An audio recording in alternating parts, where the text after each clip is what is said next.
Live from the Drew Estate Cigar Studio in Boston, Massachusetts, welcome to the Spare Notes series with your hosts, Matt Tabacco and William Cooper. And good evening, ladies and gentlemen. Welcome to another episode of the Spare Notes series. That's right, Saturday night, I am in the Drew Estate Cigar Studios in Boston, Massachusetts, and I'm joined by my fellow team member at SmokingTobacco.com, Mr. Kevin Acuff in the Gurkha Cigar Studios in Las Vegas, Nevada, and from Indian Trail, North Carolina, that's right, everyone's favorite cigar industry veteran, telling it how it is, with the scoop, it's William Cooper from cigar-coop.com. Gentlemen, evening, guys. Good to be back with What's you guys. happening? I always try to give you guys the biggest build-up that I can because, you guys are here, so. Mm-hmm. And I get excited for Spare Notes. Spare Notes, look, I like both my shows. Don't get me wrong. But Spare Notes is definitely a more fun show because it's a little bit more laid back. It's a little bit more, I don't know. I feel like I'm hanging out with my boys, There you go. Absolutely. And it's good to see you guys. It's like a Saturday night herf. Yeah, it's nice, but I feel like I'm on here with, the Coop Coalition as a guest because, apparently, this is two members of Cigar Coop now. Apparently that's the joke. Well, that's a joke. It was the deal was struck down in Miami, Florida. Want to welcome Kevin Acuff to the Cigar Coop team, and we appreciate you, Matt, understanding and business is business. That's what I said to Matt. Yeah. Okay. That was just the best. Dude, what did you do to Coop? It's like, what do you mean? Man, he just offered me a whole bunch of money to come on his show. Yeah, I don't know what that was all about. It sounds like you guys hit the sauce pretty good. I don't know. So we talked to Raul from How About That Cigar. Then I talked to Matt Ty, and he was, he understood. Business is business. But you didn't talk to Mitchell. That's interesting. Well, Boy Wonder wasn't there. Well. So it was only for people who were in attendance. You weren't just trying to. I'm just saying we haven't gotten to Mitchell yet. The Empire's growing. The Empire. The Empire's yeah, and you're the Emperor. And you cloak. Folks, if folks know Matt's reaction, so I did this. I sent messages to Tabacco and Matt Ty. Matt was all bent out of shape when he's like, this isn't funny. He's like, this isn't funny. And Matt Ty's like, all right, go ahead, try to take him and see what it's like, he goes, I'll fight you on it, but like, this is he's going to Barbara. He's going to Kevin's wife. That's right. I was like, what? These guys are not funny. I was like, I don't have time to deal with these hijinks. I went right to Barbara. You don't have time. You were going to Barbara. You didn't have time. I went to Barbara and I was like, Barbara, let's shut this down. Like, come on. He goes right to my boss. He jumped ahead of everything and went right to the source. I'm like, you know what? I love your life, Barbara, because he knows that she'll keep me from doing anything dumb, or at least she'll put forth her best effort. So. That's one way to put it. But for the record, Coop and I were literally crying. We were laughing so hard. We just couldn't stop laughing. It was like, I like, well, do we ease it? No, let's just keep going. And then, of course, then we have the conversation. Well, if we would have thought this out better, we could have made it more believable. Yeah, like put a press release out or something like that. Yeah, we had like ideas about doing a press release on this. Wow, you guys really had a plan going for this. I guess you're just going to have to come to the Zonapalooza next year. So you never know what could happen to the Zonapalooza. I guess so. I guess I have to protect my assets and go to La Zona Palooza. It's like no holds barred in South Florida. I'll go and I'll tell Hector too. Be like, Hector, I love you, but I'm only here just because I got to make sure that my team stays intact because apparently this is Coop's like coaching ground. Hector would be like, don't want no part of it. Leave me Yeah. Leave me alone. alone, man. Be like, does it involve Yeah, Coop? Hector- I can't do it. Yeah, I'm busy. I don't get tangled with Coop.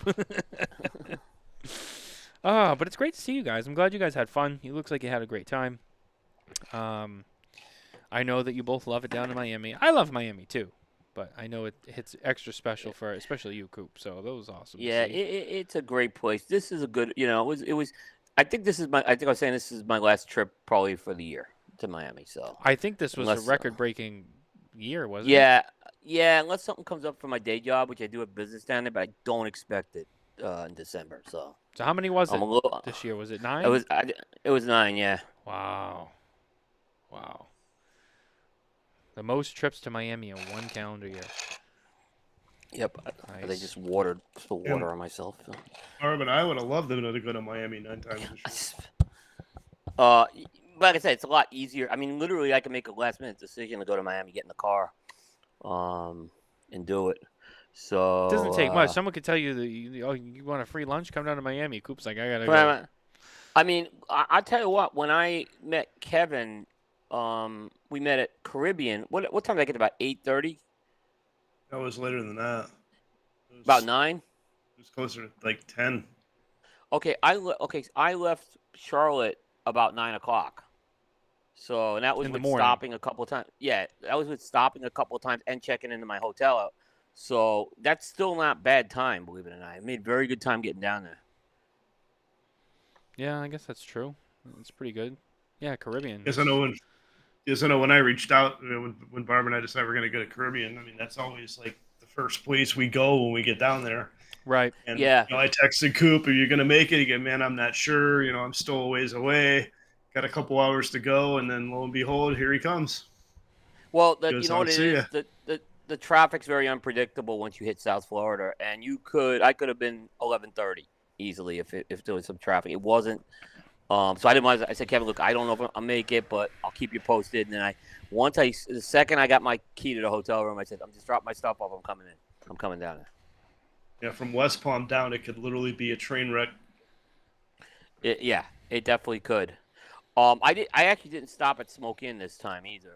Normally I will stop for smoke there, but again, it was just I was on a course to kind of get to South Florida at a good hour. The one thing I really hate is checking into a hotel room at like 1 a.m. Oh yeah. That's like one of my pet peeves. So I won't do anything until I'm checked into that hotel first. I don't blame you. I'm the same way. I like to make sure I'm settled in. You know why? Because I know I'm going to go back out, and I'm probably going to be out late. And when I stumble back in at 3 a.m, I want to be able to go right in my room and go right to bed. I don't have to deal with any nonsense. Exactly. Yeah, it was hard because we got checked into the room before we went to Caribbean, and it was hard. It's like you lay down on the bed, and after a long travel day and belly full of dinner, and it's just like, oh, I don't want to move, and it's like, well, we got to go to Caribbean. Okay, let's go. Yeah. And it was good. We got the Caribbean because it wasn't very crowded that night either. So it was great. Me and Kevin got some good time with Barbara. We just kind of because Saturday when we went back there, that was the HERF, and it was a lot more crowded. Yeah. Yeah, I mean, I had 2 first at Caribbean down this time. It's like the first one I think that's the first time that I've ever set foot in Caribbean, and Alan wasn't there because he was on a cruise that he won. Yep. And then on Saturday for the Lazona-Palooza HERF, we roll up and there's like 25 people standing out in front of it waiting for it to open. Wow. It's nuts. Wow. Yeah. Well, I mean, sounds like you guys had a hell of a time. We did. That is such a fun time. It's a great event, and I hadn't been there in 4 years, and for the most part, that event doesn't change. It's the same formula they use. They tweak a few things here and there, but it's the same formula they work off with that event. So, and it works. It's nice. There's no deadlines, like a lot of the other cigar events and whatnot. You have, this time you got to be here. This time you got to do that. This time you got to do this. And Lazona-Palooza is just, it's from A to B, and whatever you can fit in between is what you fit in between. Yeah. Yep. Yeah. I mean, hey, don't fix what's not broken, right? Yeah. Um, And those guys, I mean, Eric and Jack and Hector and Junior. I mean, those guys literally went like over and above. And I mean, Eric's whole family's heavily involved in that, and just they really go out of their way to make sure that all the Espinosa fans enjoy themselves and have a great time. oh yeah, I mean that's what it's all about, right? So props to them. I mean I haven't been, so I can't really speak too much to it. But from what I've seen, and you talking to Coop and now you, and it sounds like a hell of a time. And what I like about it is, it's not a huge event. It's not a big formal event. It just kind of seems like, hey, we're having this little party at the office and swing by. And I think that makes it more, I don't know, any party that's got that kind of feel to it, I always have more fun at. So, Yep. I mean, Sorry it's about that. personal. That was user error here. that's all right. Yeah, it's definitely personal. I mean, I mean, when you show up down there, I mean, you feel like you don't feel like that those people care. Yeah. That you smoke their product and that they're happy to have you there. I mean, he said, hundreds of times, thanking all of us for taking the time to come down to his event that he put on for us. Yeah. Yeah. Eric actually apologized to a couple of us. He's like, I apologize. I didn't get to spend more time with you guys. And I'm like, Eric, you were running around hosting this thing from top to bottom. There's no apology necessary. And that's the kind of guy Eric is. He's just a great guy on stuff like that. And so, I mean, Eric, I'll just say this. Eric is on top of that event from the time it opens to the time it shuts down. Yep. That's good. Yeah. That's good. That's the way it should be, right? It should, yeah. And and he did a... He's singing and dancing. Man, He took awesome. He took a shirt off with Ghost Rider. That was a little disturbing. Yeah, That's a yeah. little But anyway, no, I mean it sounds like you guys had a hell of a time, and it's on my list of events. I have a list of things that I want to go to someday, but I'm realistic, and I know that I can't always get to everything every year. So it's on the list someday. I'll make it down, especially this year. I'm not traveling until after the new year with the baby. Nah, so. you had stuff going on, and like I said, it's not an event you have to get butthurt if the invite doesn't go out. They miss people sometimes, but if you're supporting them, or you're obviously covering them, you're gonna get to go. So, and they made sure that everybody went. They circulated a list. I mean, because it's an invite only. And they circulated a list to make sure they had everybody's contact information, so the invite can go back out next year. Yep, and they say to people, "Hey, if you've posted our stuff and contact us. Like we do miss people sometimes. It's not done on purpose. Contact us, and you're welcome to come." It's funny. I see Alan's here, and he said he heard that they had great subs at Lazona Palooza. I heard they catered public subs, which are. Well, they catered public subs the first day as people were getting in, so I can understand they didn't go like all out. Yeah, nothing too high end, right? They had cheesesteaks. They had cheesesteaks on was it Friday? Coop? Yeah, I missed the cheesesteaks because I had to do a day job thing, so that was the one thing I missed. They had the paella that night, which is really good. That was amazing. And then the smoked meats were at the park. Nice. Yeah, with one of the coolest smokers I think I've ever seen in my life. I mean, Saw they that literally video. took a Hialeah police car and converted it into a smoker. That is so freaking cool. Did they have that before? I don't remember that. I've never seen it before.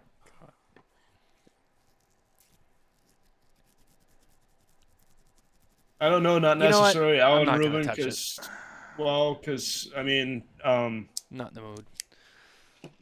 I mean, Eric was there from Black Star, but I mean, he was very incognito and appreciative of being there, and you gotta wonder if I haven't asked the question, but I wonder if they're gonna be making a cigar for him. It was kind of like whenever I see it, yeah. Very well could be. Yeah. And they had the paella. Did they have that before? I don't remember that. Yeah, nothing to typically when I've seen people come from other companies, it means they're making a cigar. So I don't know the answer to that, but I do want to say one thing. It's like you had a little bit of a conversation with Hector at when we were at Caribbean on Saturday for the HERF. And I thanked him for the invite and making sure that we got the invite and we're there and he expressed gratitude for media being there and he goes it's important to us to have you guys here. He goes, you guys are our voice as well as our consumers, and it's important for you to be here. Yeah. There was That was one. cool. I have one complaint about Palooza, and it's a dead serious one. Take down the friggin' CA banner, please. Okay? Please take it down. Please take it down.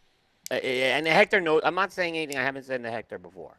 So please take it down. Yeah, when's the last time you saw Marvin Shankin rolling around down at Palooza?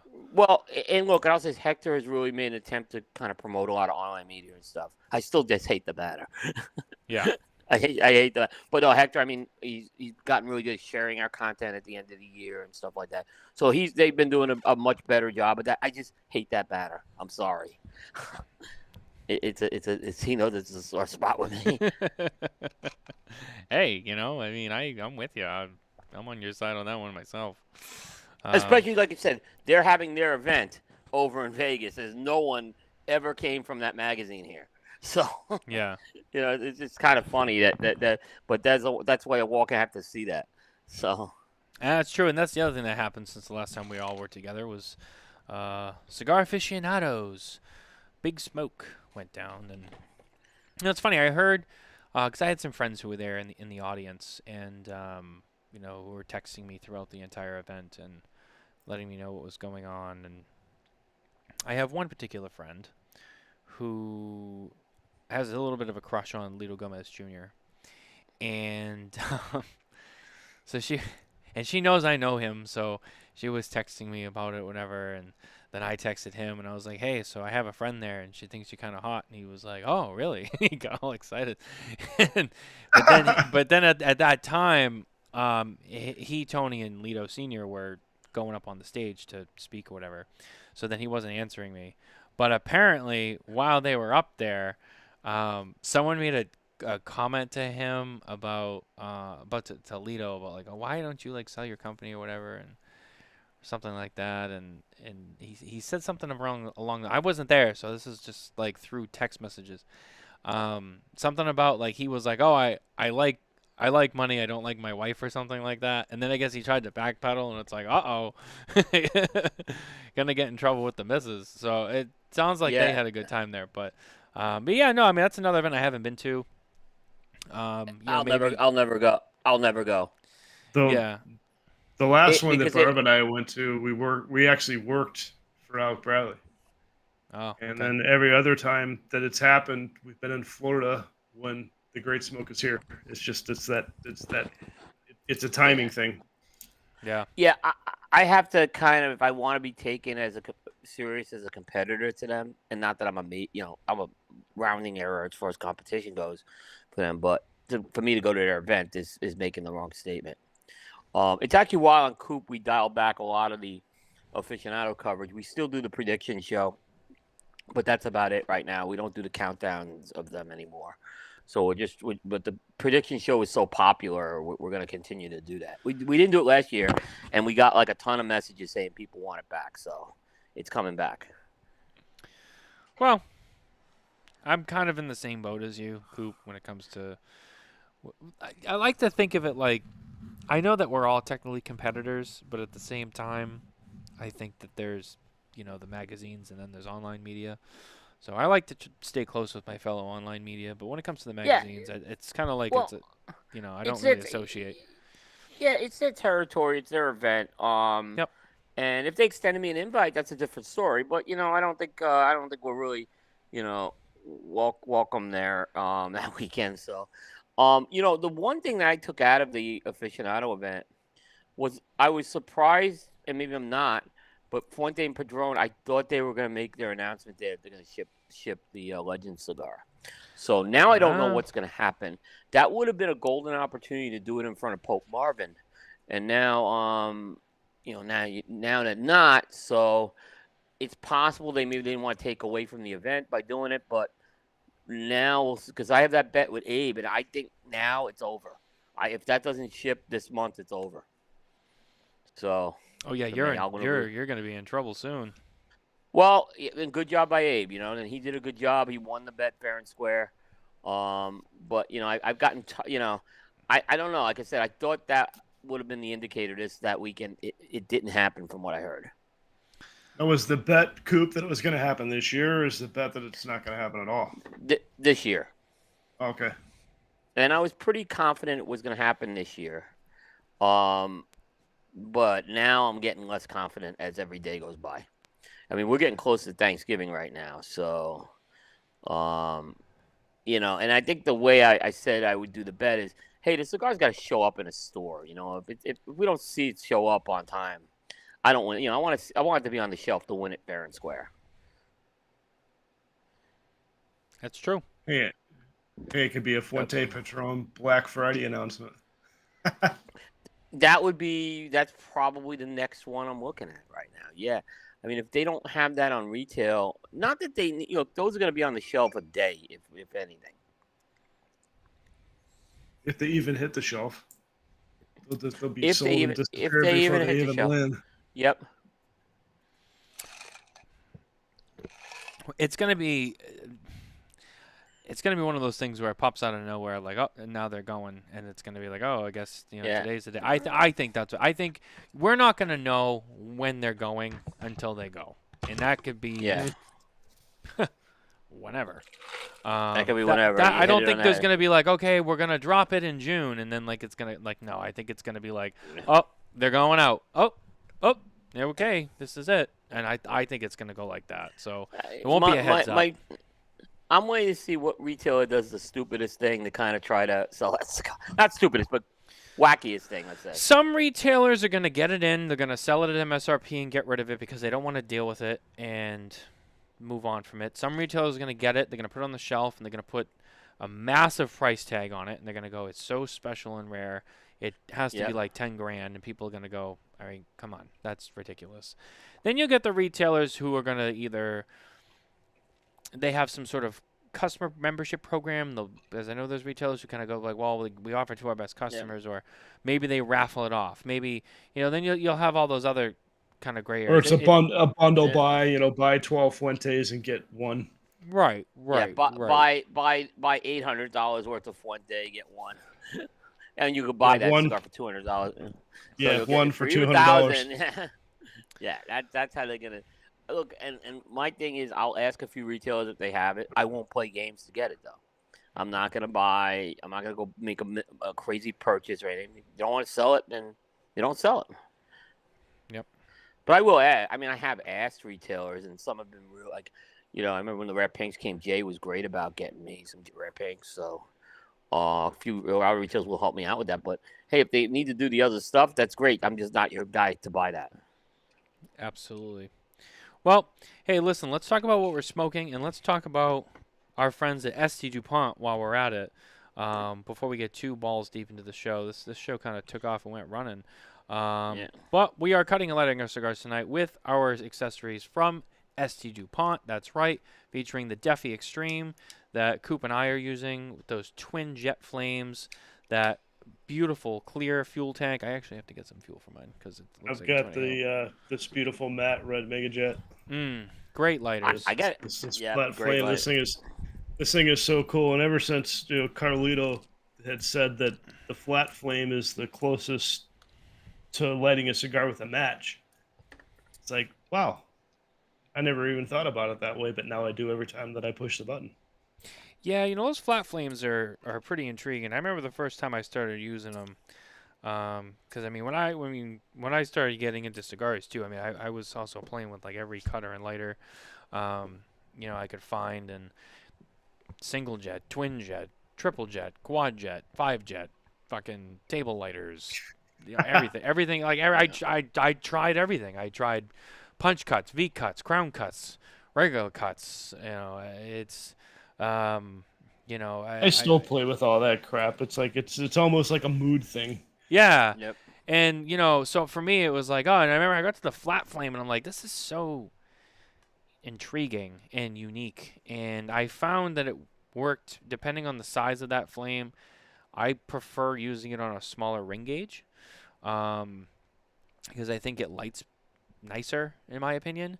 But I think they're great. I think they're really nice, and I think I would kind of agree with that. It's the closest thing to a soft flame. I think just I because agree. how it's Yeah. spread around, it's not Yeah. it's not so direct. Yeah, I mean, Yep. I've been playing with this more and more, and it's like the more I use it, the more I love it. So it's actually it's neat. It's like I was trying to kind of figure out where it fit in, and then Carlito said that it was just like ding ding ding ding ding. This is what it is, and now I Yep. go into it with that attitude, and it's like wow, this is actually really cool. yeah. What are you guys smoking? Coop, I'll let you go first. Kevin, you can go. I am smoking the E.P. Carrillo Pledge of Allegiance, Wow. which you may see a review coming up on Coop either tomorrow or Monday. But yeah, I just finished the smoking cycle for the review. I take it was a good review if you're smoking it again tonight. Yeah, it was a good review. Yeah. That is a very good cigar. Yeah, these were hard to get. I managed to snag some of these. I imagine they'll be back. This cigar. That's my feeling too. I It sure hope so. it even says when it says 2023 on the band, you know that they're gonna do it again because they sold out. They didn't make enough of them. They made like 1,776 boxes and they flew off the shelf. They were supposed to bring this to the trade show, from what I understand. But there was none left. They didn't. There was none left. Yeah.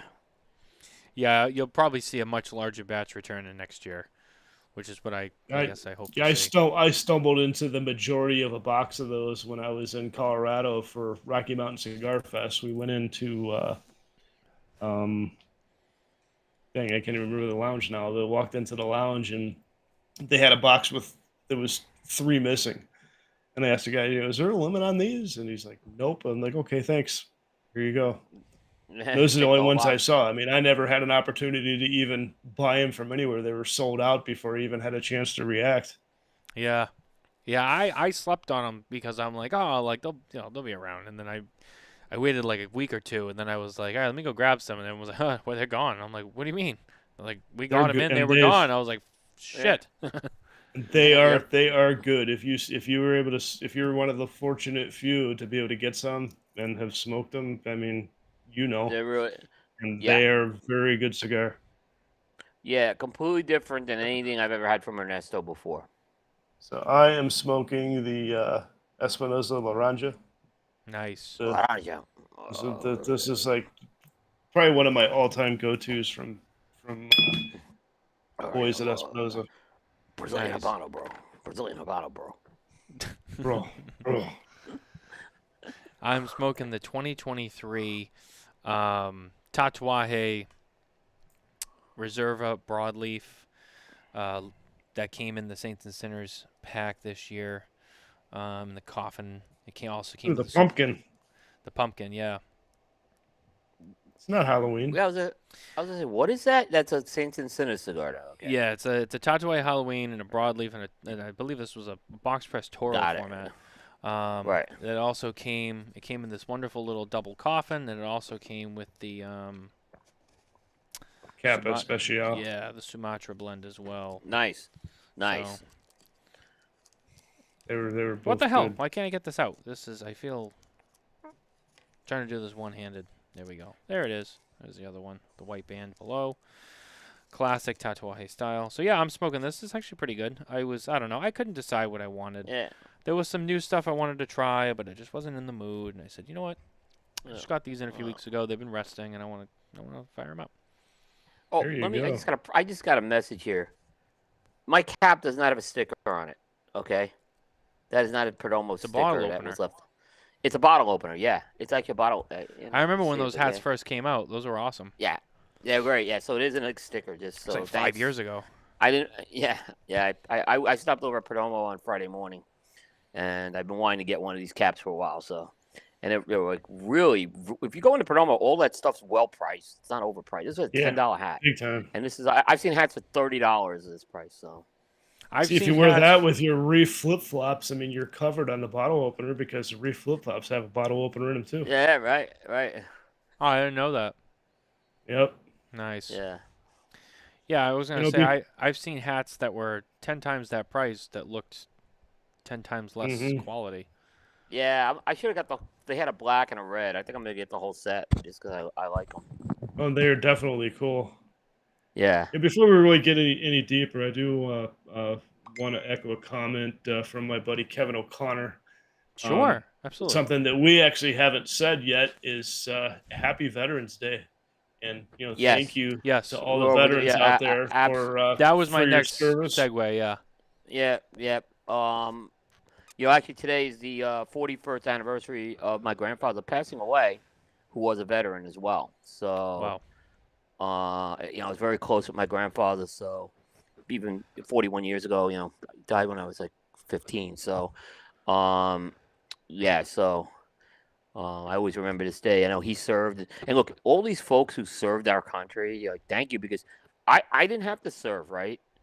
And it's because of these guys, right? Yeah, You it's think true. about that. Mhm. It's true because of these guys. I mean, don't get me wrong. If they called me, I'd do it and everything. But again, these guys all made this possible for us who served. So thank you. Yeah. Yep. Thank you very much to all the veterans Yeah. out there. Yeah. Yes, a very happy Veterans Day. We had Matt Booth on the show earlier this week. It's kind of turning into our thing. He comes on every Veterans Day, every Veterans Week. We had him on Veterans Week last week, and he had served. He was in the Marines Yep. for several years, and so again, I made the statement earlier, but I'll say it again. Thank you for your service. That's how I Yep. was raised, to really respect and appreciate the military. I always go out of my way to try to recognize those when I encounter them out in public. And I work with several veterans, and I worked today, and one of my apprentices was, he's served in the military. I saw him this morning, and I gave him a hug. I said, "Thank you for your service. I really appreciate you." These they don't get enough love. That's my No, opinion. they don't. I mean, if I'm in a cigar They store, do not. yeah, I'll buy them a cigar. I know in our old cigar club, we had a locker set up that anytime a veteran walked in, we all contributed cigars and gave them cigars if they came in. Absolutely, that's the way to do it. It really is. That is awesome. Those people deserve it.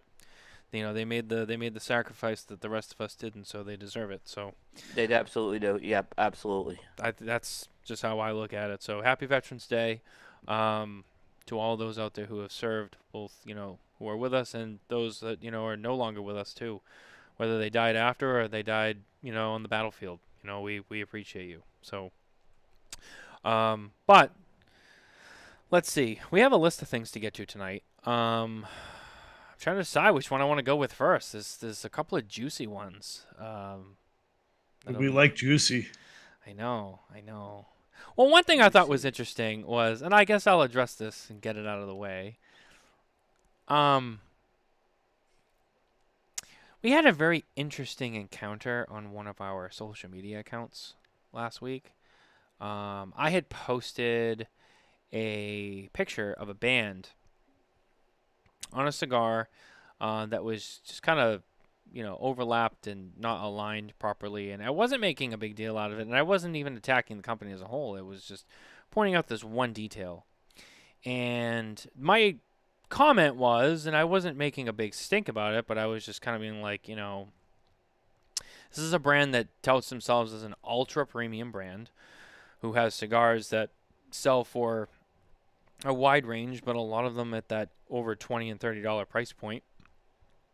And I was just looking at it and I said, just in my opinion, on the surface, just thinking out loud, don't you think a company that touts themselves as so high-end and luxurious and charges what they charge for a lot of their cigars, don't you think that they would have a little bit more attention to little details? And of course, I got some comments from people who were like, "Oh, Well, but the cigars you smoke did- well." That's a You little said one detail. other thing. You did say one other thing, though. You Okay, compared it to another company. You did compare it to another company and said, I did. which I'm not calling you out. I'm just saying I think you pointed out this other company has an impeccable reputation for construction, which is in that same price range. So I think that is a key point. Yeah. That is true. It was the brand in question was El Septimo, and Yep. I compared them to Davidoff. The reason why I did is because that's the market that Davidoff is in, and that's the market that El Septimo wants to be in, and Yeah. has advertised. Which And is nothing wrong and with they've that, but they've compared themselves to Davidoff. I think it's fair. and they It's have. fair. It was a fair. By the way, and It that's was fair 100% fair comparison. Yeah, that's why I want to make it up that your comment, Matt, wasn't. It was fair because they themselves have tried to compare themselves to Davidoff. And Davidoff, I know for a fact, how they handle their quality control. I've talked to Klaus Kellner about it. Who's formerly of Davidoff, and so I understand the level of quality control, and there's a reason why. You might not love every Davidoff cigar you have, but for the most part, I mean, you smoke a Davidoff cigar and you can at least recognize it's a very quality product, and there's a reason for that. They have that reputation.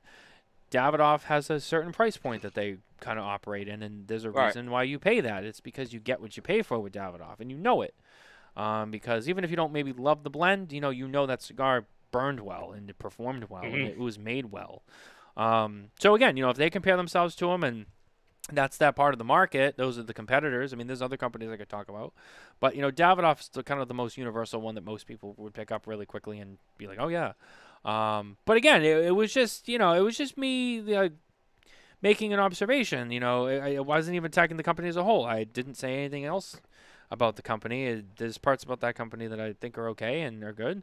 So it wasn't. But we got a response from someone at El Septimo on the El Septimo Cigars account that took it rather personally and took it to heart, and I just kind of felt like it wasn't the most professional move to do. I mean, first that happened, and I wasn't like making a whole company thing. It was just like, hey, like, if you're gonna charge $30 for a cigar, don't you think the bands should be a little bit more aligned? I mean, I've been in factories, I've seen the process, and I know it's not easy either, but it's Right.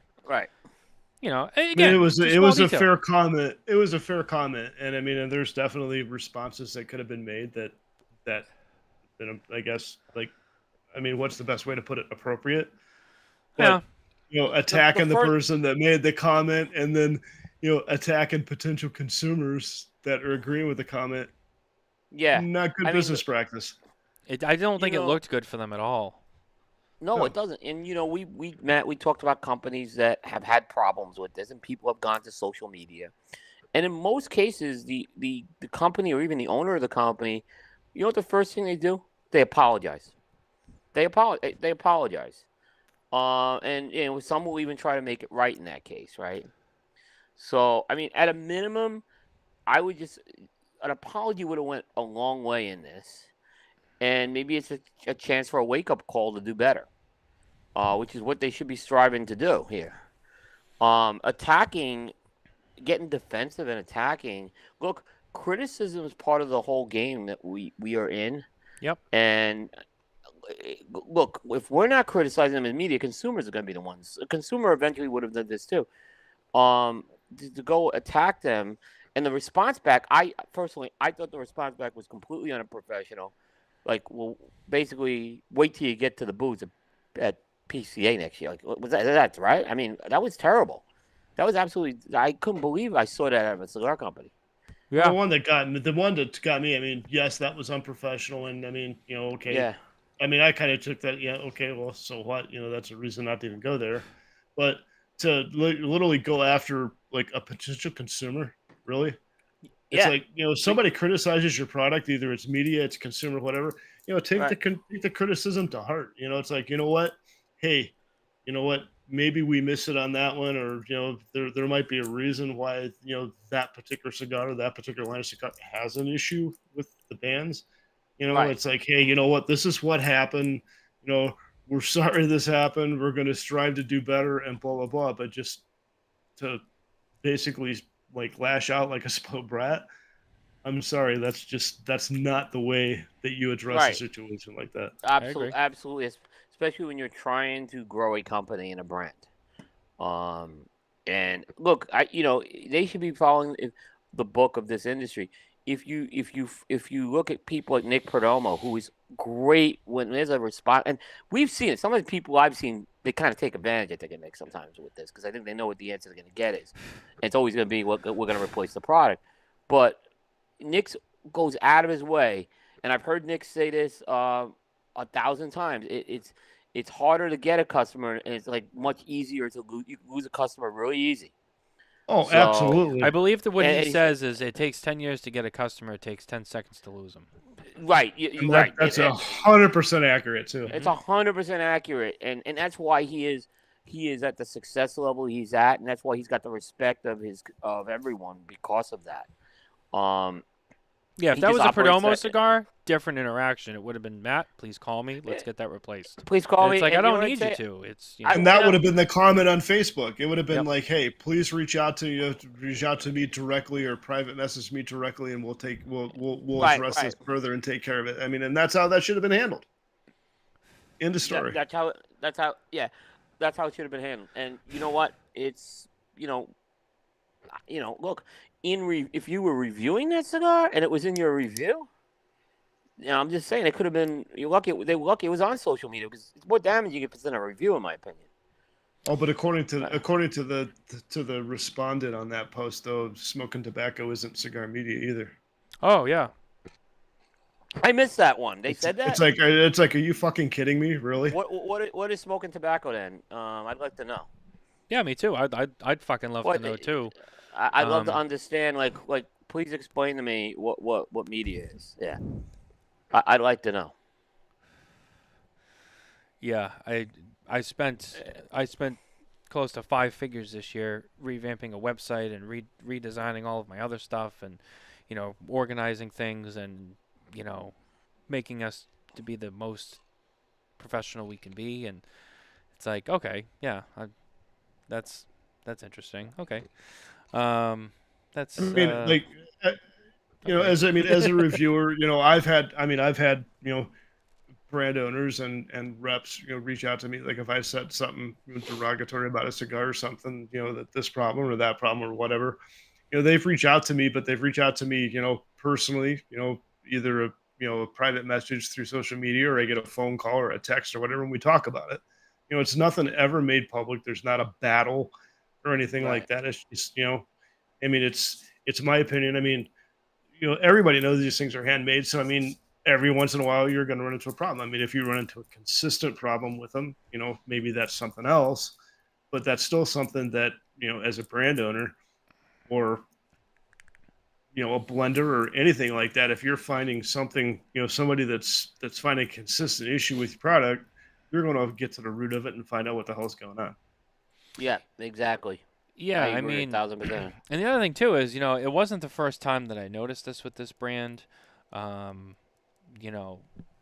I was like, all right, well, I mean, I saw it again, and I'm like, all right, and it was like, oh, like you got people going like, oh, well, it's a handmade product, or like, oh, like it's just a band. The cigar was fantastic. It's like, I know, but I think that some people forget that in the media, we are critics, and we're critical, and it's to every little detail. It's not like, oh, no one cares about the packaging and how the cigar looks. As long as it tastes good. It's like, no, you have to cover all of it. So, especially at the higher price points. I mean, at the luxury premium or premium luxury, or however you want to call it, at that price point, fine little details like that is what elevates the product to that level. And I mean, if there's a miss in any of it, that's a big deal. Yeah. Oh, 100%. It's a big I deal. agree. I agree 100%. I mean, and that's the other thing too. When you're talking about stuff at that price point, you got to try to justify, why, you're selling cigars at that level, whatever. And when you see little mistakes, it's like, wow, And then you go, yeah, well, there's another, there's a competitor of yours that's out there who operates, in that same market place where you are, that upper ultra premium, and I very, very rarely, if I've ever, seen any missed little detail like that. And so it's like, yeah, that's why you're gonna You just don't. In that level of cigar, I mean, you don't. And if there is an issue like that, it's addressed immediately and taken care of. And that's one thing I'll say about companies like Davidoff, and who are big companies, and you know, I know they're not perfect, and I know that we've talked about them from time to time on little things that we pick apart. But at the end of the day, there's a lot of respect for Davidoff from us because of those reasons and how well that they operate. I mean, there's a reason they are one of the largest cigar companies in the world because Yeah. they've earned that right and they've spent the time to build it and do all the right things. And you know, you mentioned people like Nick Perdomo, and I could see, you know, companies like that making it that far because and getting really big someday because they're doing that same thing. I mean, and they're doing business the Yeah. right way, you know. And But when you, as a company, when they went and you're going to compare yourself to Davidoff, which you have a right to do, a company has a right to, then when someone compares them back, you got to be able to take the criticism. That's my point. If you're going to try to put yourself in that category, you better be prepared to take the criticism if you don't deliver. Yep.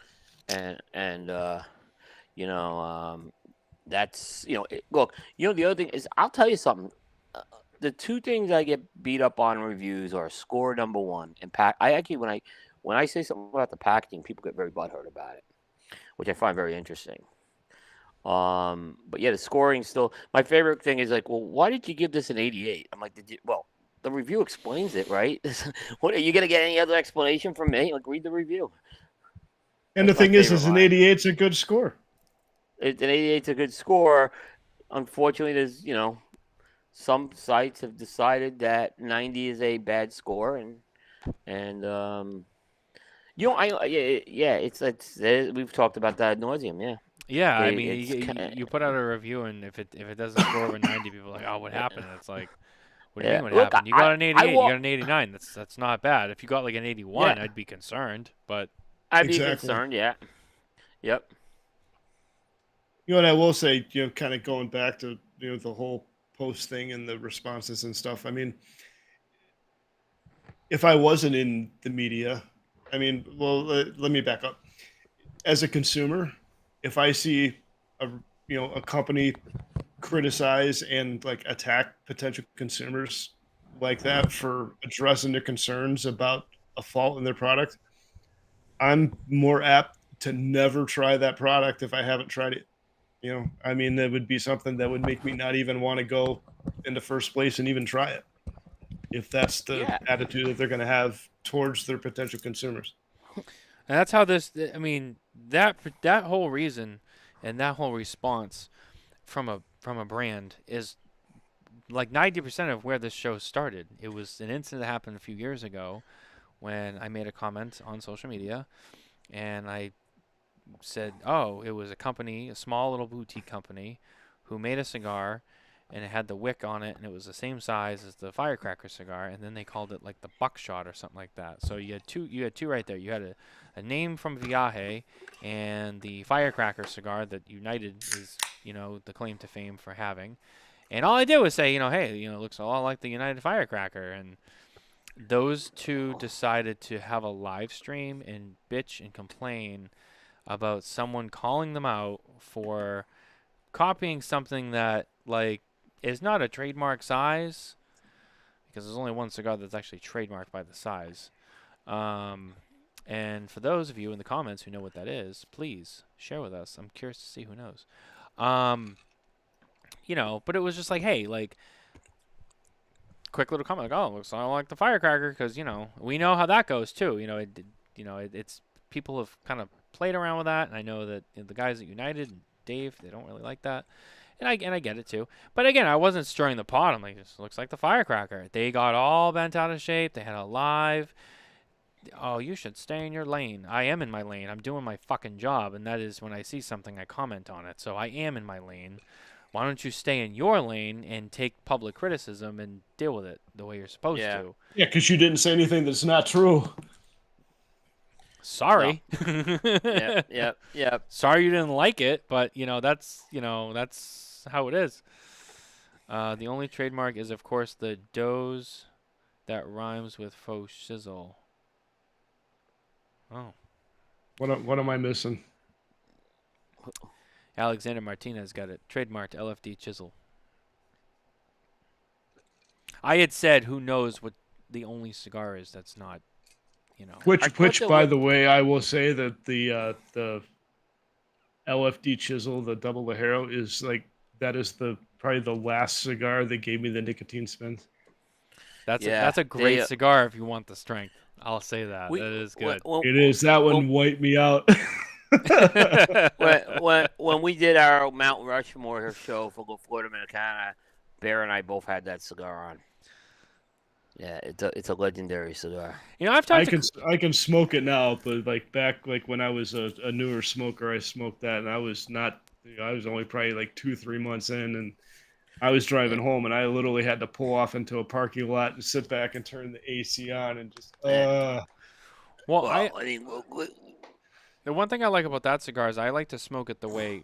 I remember when I first came into it years ago, and I first became friends with Carney, and we were talking about. I remember asking about the chisel, and we talked about it. And I remember him telling me like, "Oh yeah, like this is the way that Lido likes to smoke it. With you punch one side, you smoke it, and you punch the other side."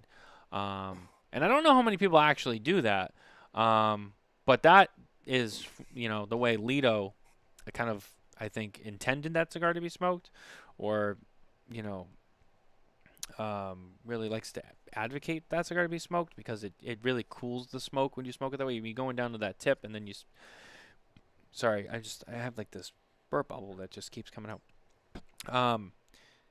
And I don't know. I like smoking it that way. But you don't have to. You can cut it. You can pinch it and crack it and smoke it that way. But yeah, if you put a round, the round punch on one side, and you smoke the cigar, and I believe it's like about like not 3/4, like halfway through or so, you punch the other side, you flip it over, then you have both. It's different. If you've never tried it, it's something for you to try. I've never tried that. I'm gonna have to try that. No. Yeah, and it's funny because like again, not a lot of people know about that. And it's I think Lido made a video years and years ago, and then when I first started, hanging out with Carney all the time, and he was like, "Oh yeah, like you got to smoke it this way," and I was like, "Oh," and so now when I smoke any of the chisels from LFD, I like to smoke them that way if I can. If I have a punch hanging around, I like to punch them. And I'm not a big punch guy, but on that cigar, I like to smoke it punched. Yeah, there's very few cigars that I punch, but there's a couple that you just have to. I'm gonna try that. So yeah, that's my beef for the week, I guess. Normally it's Coop's beef for the week, but that's my beef for the week. It's just it's unprofessionalism from some brands for getting called out, and it's not the first time it's happened, and it won't be the last. So I just thought that to the level that was done was like really bad. Sometimes you say something publicly, you put an article out, you put a review out, and then you get the phone call. And that's one thing. You get the phone call, that's between you and them. That's private. To go on social media with the company account and to bash back, as a business, that's how you handle it. Yeah. Privately. Well, I don't have a problem that they countered you. Okay, it was the way they countered you. Well, that's what I mean. That's what I mean. If they want to say, "Hey, you're dead wrong," like we're going to stand by our product, that's their right. But to call and basically say, "Wait till you come to the booth at PCA," and that was just. I think those comments were deleted. But yeah, that was said. Yeah. It's. Yeah, I don't know. Okay, sure. We'll see at PCA. Right. Someone will swing by just because I need to know like what the reaction's going to be. No, you should swing by. You should be the one to do it.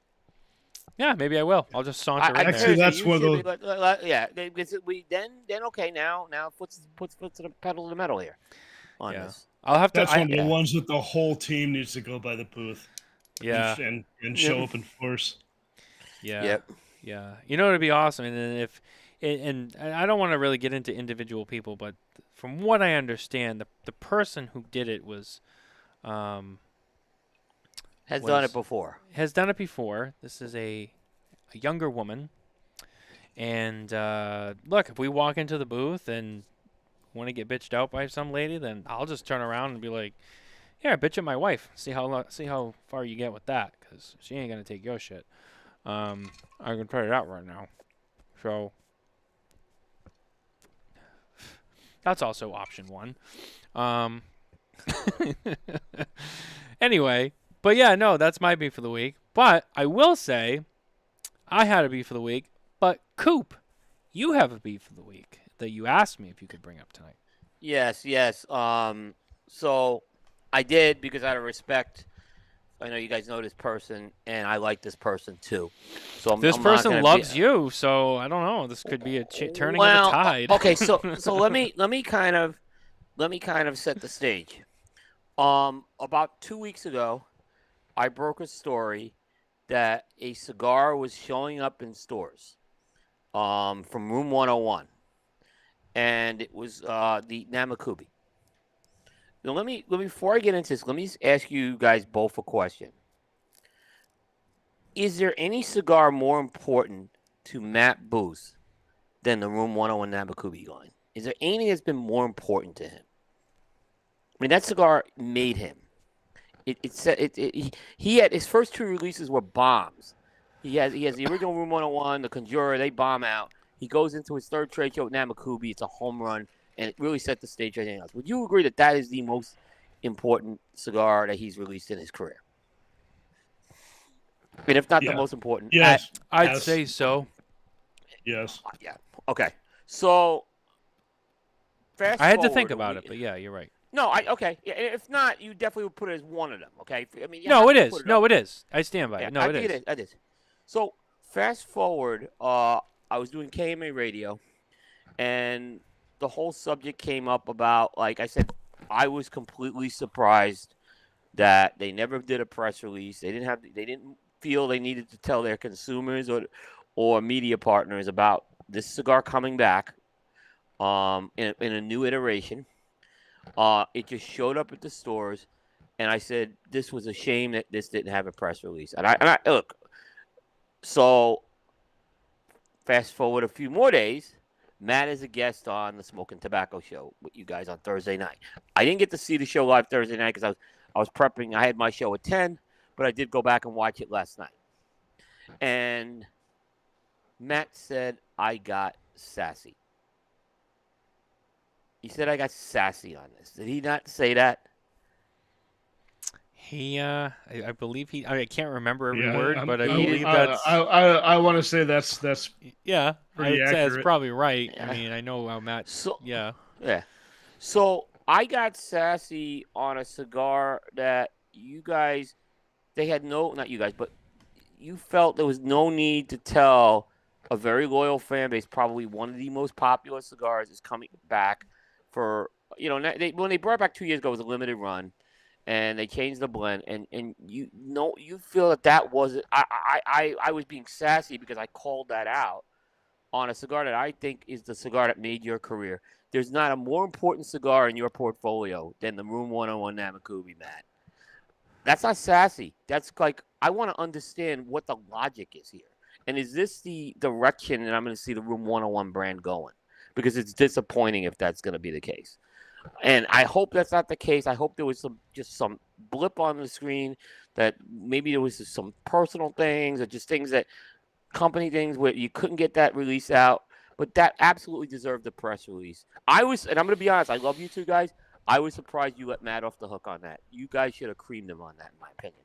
Because that was, in my opinion, again, this was a very important, and I guess your show, I'm not trying to say, but there's no more important cigar that you have in your career, Matt, than Namakubi. That is the cigar that made you. That is that's where the rumors came from. That's where Chief Cool Arrows. You wouldn't have had all that if it wasn't for Namakubi. So why does STG feel the need to, I mean, I'm almost gonna say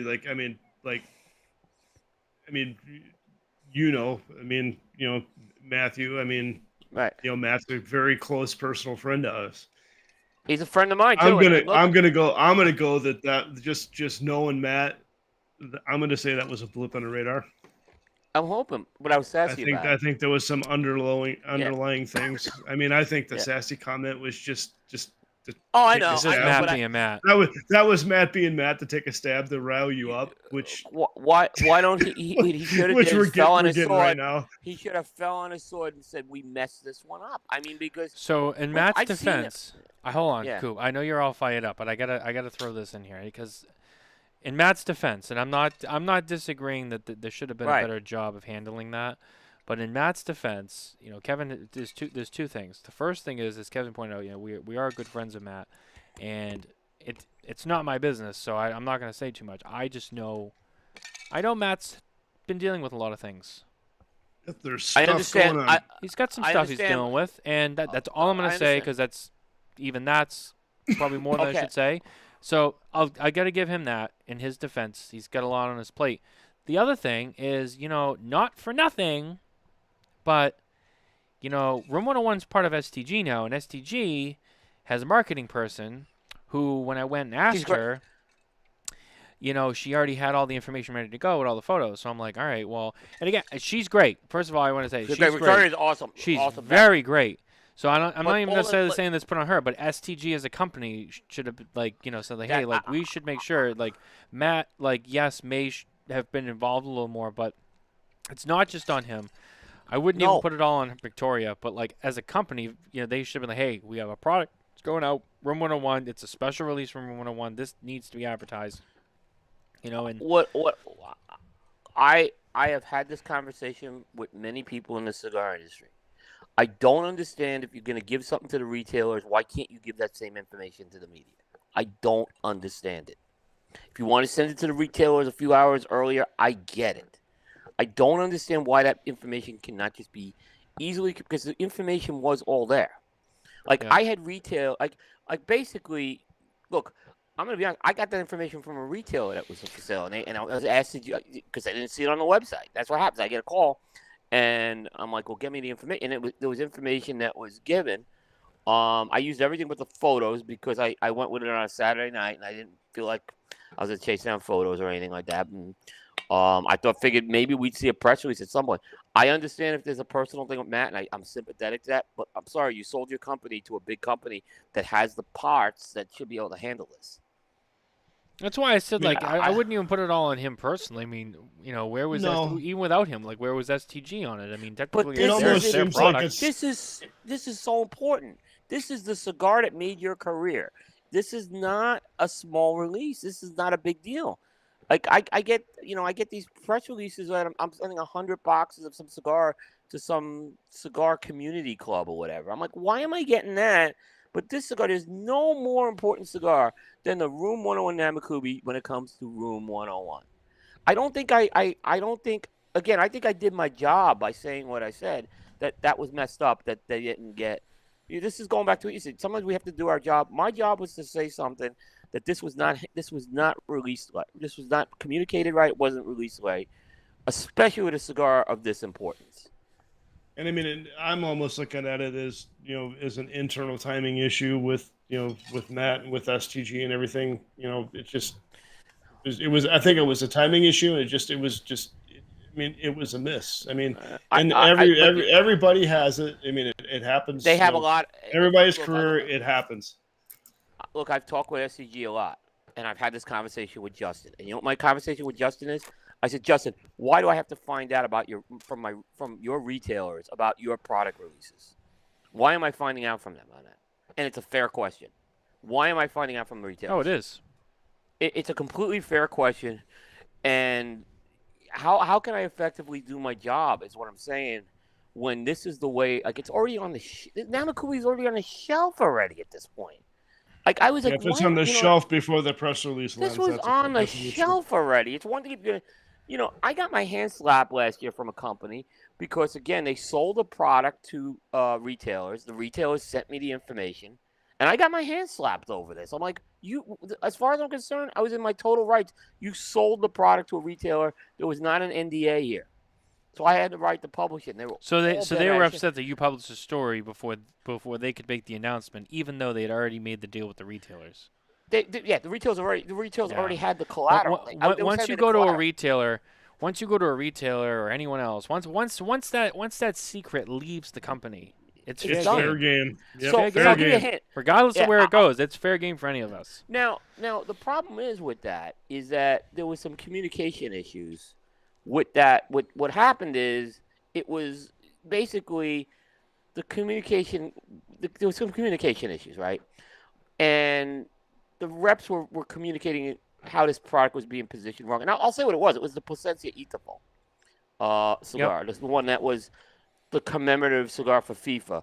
And there was some things saying it was a FIFA cigar, and that's why they got. But they were like, you got to take it down. I'm like, I never said it was a FIFA cigar. I just said this cigar's coming out. Like, but there was all these issues going on with that. I'm like, well, why are you communicating that to the retailers? Why aren't you going through a stronger communication plan? If this is a sensitive thing, that's why you have to have a strong communication plan before you have your retailers going and selling that product. Shame on you guys. I think You know, I think one thing that a lot of this is not every manufacturer. I know there's some manufacturers watching, so I have to make sure. There's a lot of manufacturers that handle things the right way. But there are some manufacturers out there who I think believe that, like, when they're talking to a retailer, it's still like, oh, like this is like a behind closed door state. Yeah. As far as I'm concerned, retailers are just as much as part of the general public as anybody else. I mean, right. Well, retailers going to want to get it out there. I mean, especially if it's something exclusive, if they're the first ones to have it, you can damn well bet that they're going to want the entire universe to know that they've got it so they can move the product. Yeah, of course. I mean, that's just common sense. So it's like if a retailer is giving us information, we run a story. I mean, and you're mad at me. It's like, and this ain't. What do you want me to do? It's already out there. This ain't Coop upset about not getting press release. I know there's gonna be some bozos who are gonna say that, right? I'm not afraid to say that. No, I printed the story without a press release, guys. This was really bad that you didn't have a communication or press release on this particular cigar. Now that's what the issue is, because I did print this without a press release. So if anyone's gonna come at me and say that, I'll challenge you right then and there, saying no. This was printed without a press release. Don't give me that. This was really stupid the way I thought this was communicated. Well, lack of communication. I know. I said I wasn't going to lose my cool, and I'm losing my cool now. So I see. Coop's always complaining about press releases. He's got sassy, you know. Come on, enough of that. Settle down, Coop. Yeah, Coop, relax. All right? You're gonna have to take your blood pressure medication again. Could you picture if the Padron Millennium was coming back, and they didn't even communicate it to Cigar Aficionado? Like, I get something like. God forbid. They would get crucified. God forbid. Right. They would get crucified big time. This should have even. Yeah. I mean, as much as I can't stand Aficionado, the Namakubi's a worthy enough story to give to Cigar Aficionado as an exclusive. This is an important cigar in Matt Booth's career. It's an absolute important cigar. I mean, I can't express. This is not. Look, I know you guys were talking about Chief Cularo and Uncle Lee coming back, right? Which Uncle Lee, according to Matt, is coming back. He told us on our show that, at least. Yeah. But this ain't the same as that. I'm going, Namakubi is a big deal to Room 101. It's a big deal. I wouldn't have been upset about this if it was Uncle Lee. The fact it was Namakubi, it was a big deal. And it was a miss. It was. Yep. I think so, Barbara said you need to breathe. You got to take a deep breath. Yeah. I like it.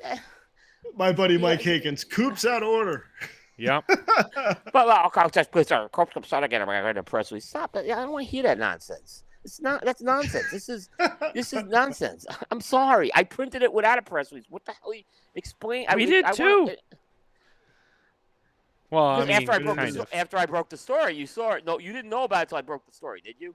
Honestly. I knew about it. I saw that. I saw that a retailer posted it, and I was like, okay. And then did you? I reached out to Matt and I said, hey, I have to ask you about something, but he was busy. And then I said, well, I'm going to go right to Victoria. And then she sent me what I needed, and I got the story out. Well, I had it on a Saturday night, so you didn't see that. I don't remember when we posted it. But I know that I got it out somewhat timely. But you went with it without a press release. Once I figured it out, I put the pieces together. Yeah. So would I do that with every cigar? No. This was an important enough cigar that it was worth being done on. I mean, it is. This is, people are always complaining to me, like you're always harping on press releases. No, when it's an important enough release, I'm gonna take the time to do it as you did. But we can't do that with. I can't do that with your $50 cigar going to your one store.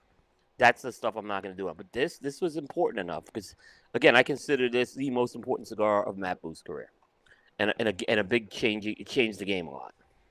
I just wanted to see it get a little more respect on that, and I don't think it got it. And I'm concerned why it didn't get it, because I can't see anything more important on the Room 101 agenda than to get the announcement out about the Namakubi. No one could tell me there was anything more important going on in Room 101 than to get the announcement out on the Namakubi.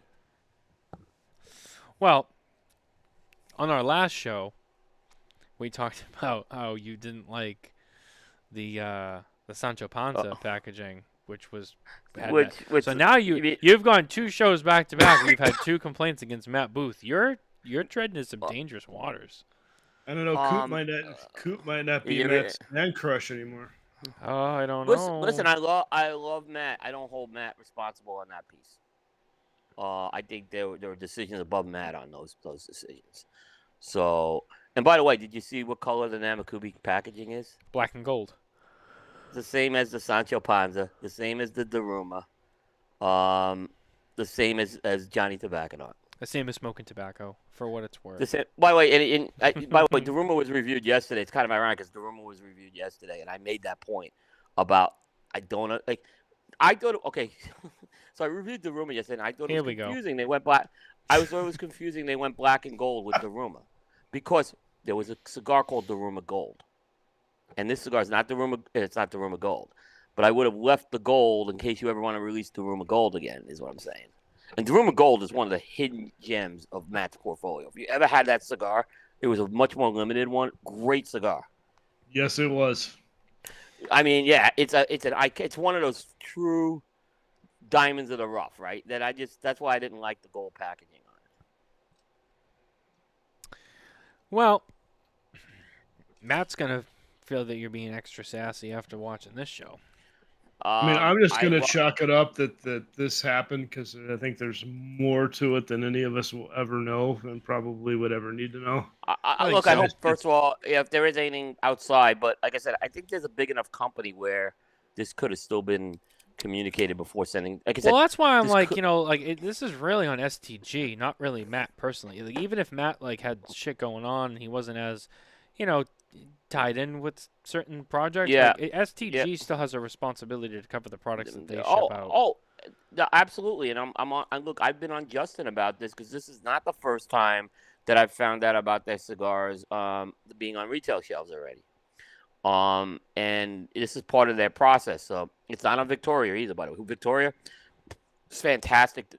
The best of the business. I was just going to say Victoria is I'm still kind of new to this game, but I mean, in my experience, Victoria is an absolute freaking rock star when it comes to media relations. She definitely makes sure that we have what we need to get when we need to get it. Yeah, there's no better company, in my opinion, who has had media. Like General has been really good. I mean, they're really, really good for us over decades. So, have there been blips? Yes, and I can tell you these blips are outside of Victoria because I've had conversations with other people in the company on this, right? So it's just again, I said to Justin, why am I finding about your products from retailers? I should be finding out from you guys. So, Mitch, that might be the comment of the night. Coop's gonna have to send a bunch of feet pics to Boofy to make him happy. No, I'm not. You're lucky Shadow One isn't watching here over on YouTube. Shadow One likes to pop in here from time to time. Shadow One will really come at you. Look, let me say this. Matt is one of a great friend of mine. I don't put this on Matt like you said either. I think this was more of an STG thing, and this is where when I started the conversation, I said, if this is the way we're going with STG, I don't get it. These are the things that Matt was supposed to be alleviated with these types of problems, right?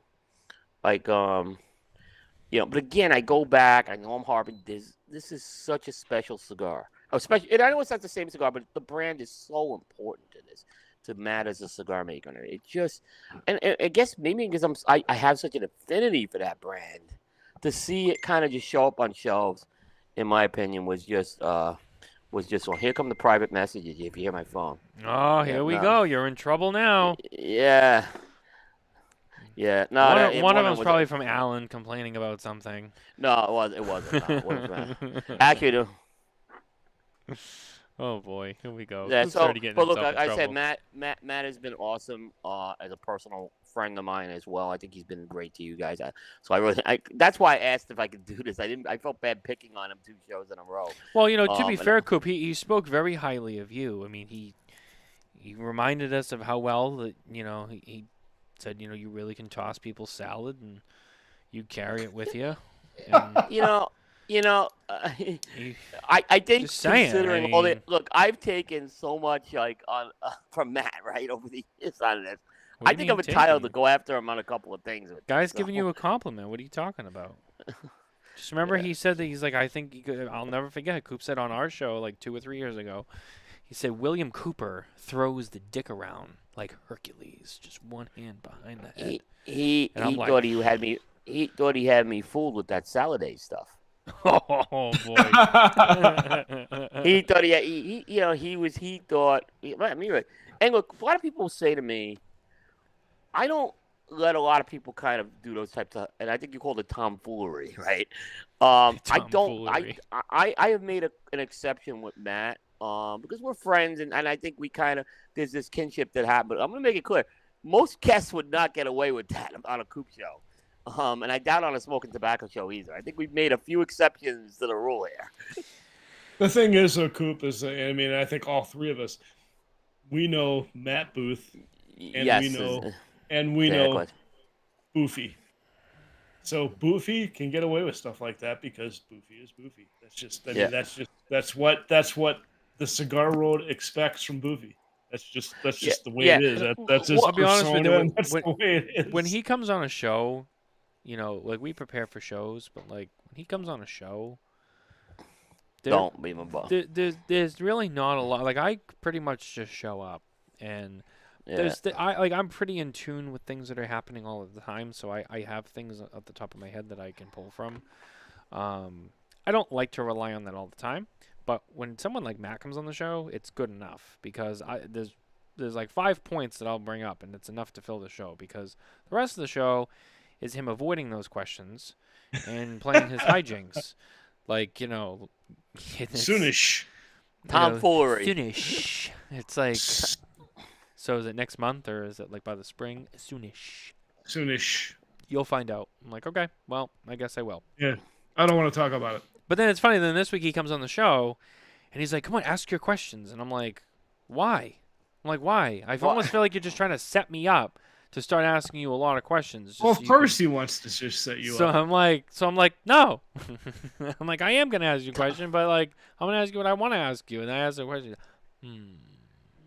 like, oh, that's not the question that I wanted to be asked. And it's like, well, too bad.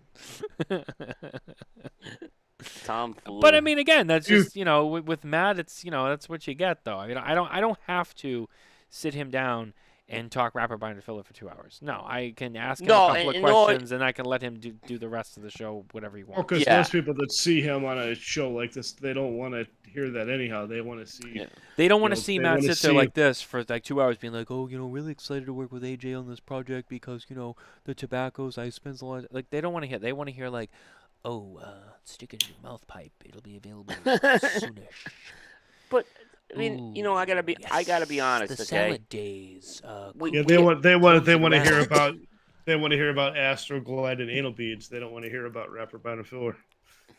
Yeah, but I gotta be honest. Like I said, if in most cases with a Coop show, I'm just not even entertaining that with most guests. Matt's kind of gotten the one exemption for that. I'm being very transparent on that.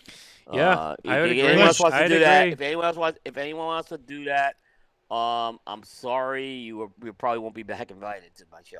Well, that's just the persona he's built over his years in the industry, though. I mean, that's just what people expect from him, and that's what people want to see. I mean, they want to see Matt Booth being Boofy. The only way that show would have been more outrageous if Mitchell was there, because he would have been all over Mitchell like flies on shit. I mean, he just would have, and Mitchell just would have gone and laughed the whole time and, fed into it and walked into his traps. Which would have been hilarious. He just doesn't know him as well. That's all. I know, and that's why it would have been hilarious. That's why I was like, I'm kind of glad it was Kevin because it won't get so out of control tonight. And it was a good show for Matt. It was pretty tamed. It was a good show. I was going to say he was definitely tame. The guy who is really good at keeping him serious is Bear. Like, and we did a show with him earlier this year. And we went through Matt's entire career. We did because it was the Coop 13th anniversary show, and We invited Matt on, and we kind of did the parallels because our brands are about a year apart old. So, it was, and Bear has a way of keeping Matt straight. I don't know what it is on point. Bear, I think, just has the right personality to balance him out, and Bear, I think, can hold that personality really well in the face of tomfoolery, and I think that's where He does a great job at that. Bear really can hold it in, which is Yeah, not easy yeah. to do, and that's why No. Bear is great at what he does. Absolutely, absolutely. Yeah. Do you remember when Jose Blanco had him on Meet the Professor? Oh, vaguely. Matt Booth? I remember him being on Oh. there, but yeah. Oh, and I warned Jose, and I talked to Jose, and I warned him. I'm like, look, Matt is like Jose, went in one ear and out the other, and they lit Oh, up Jose. Coop, I've been doing this a long time. It'll be okay, he's a We're nice all guy. I don't know. Yeah, we'll talk to him on the show.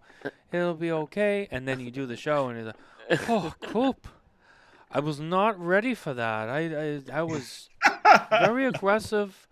Carlito, I don't know. He had fun, but I don't know. That was too much. Hey, for all me. I gotta say about having Matt Booth on a show is if you go in it knowing what to expect from Matt, you will not be disappointed. You will not be disappointed, right? And we have a lot of fun with Matt. Like I say, he's been a very good friend personally, as well. We've had some great tender moments as well. So, Tender. Tender, yeah, Coop. You don't know about tender until you give him that sponge bath he wants. That's tender. We're actually talking about a potential road trip to Texas with me and Matt Booth. I mean, that's almost something that we need to set up, like a couple, 3 GoPros in the U-Haul van and stuff like that. If you don't document that, if you do that, Matt, that could be a life-changing experience for sure. let me tell you, you're going to be going through some of those areas of West Texas. I'm just saying, maybe kind of life in your own hands. I mean, he'll be 14 fine. He'll hours have alone Matt. with Matt Booth in a U-Haul In the desert? Like I said, it's life-changing for sure. Yeah. Barbara probably won't let me go. First of all, I'll talk to Barbara and convince her to let you go. Second of all, you got to make it happen, and then you got to document it. You got to document it, and we got to do something with that because I can only imagine. Oh, if it happens, it's definitely. I'll set up GoPros in the U-Haul, and it'll definitely from the second we leave Vegas, it'll be documented. I mean, it has to. Yeah. I mean, it's I mean, it has to be. it's. I mean, we're talking like that may even be like HBO docu-series worthy. To be honest with you, I think that would be a huge deal. I think a lot of people would watch that. And you gotta like really follow him around. You guys stop, you go to a restaurant or whatever, and you continue to follow him and watch him do his antics. It's all part of the whole package experience. Exactly. Yeah, I mean, I think it's a great idea, and I'm gonna actually continue to fuel that fire and stoke it from both ends and remind both of you just so that this happens. Well, the big thing about like going anywhere with Matt is literally like walking through anywhere. I mean, like literally anywhere where he doesn't run into somebody that knows him. So Barbara said if it gets rid of those cases, you can go. And then Teresa says more like naked and afraid. To be honest with you, with Matt, who knows? You could be naked and afraid. You could be naked and afraid and Man vs. Wild at the same time. As well as, Jack and Ozzy's World Tour. You remember that show with Ozzy and his son where they were like in the van driving around and Ozzy just kept being obnoxious? It's like Matt, but worse. I remember that. It's like Matt, but worse. Imagine driving around with him just being like, hey, cops, we need to stop at that thrift store or something random. And you're just like, we're going to get there. Like, we don't have time to stop. No, we must stop now. Oh, let's take a 3-hour detour. We go to Buc-ee's. Yeah, or like, oh, let's take a 3-hour detour and go to this shop so I can, like, say hello to this guy. We'll be there for like a half hour. 4 hours later, you're like, we got to get back on the road. Okay, yes, we have to go. Yeah, a 14-hour road trip turns into like 10 days. Juan Lopez, Burning Man.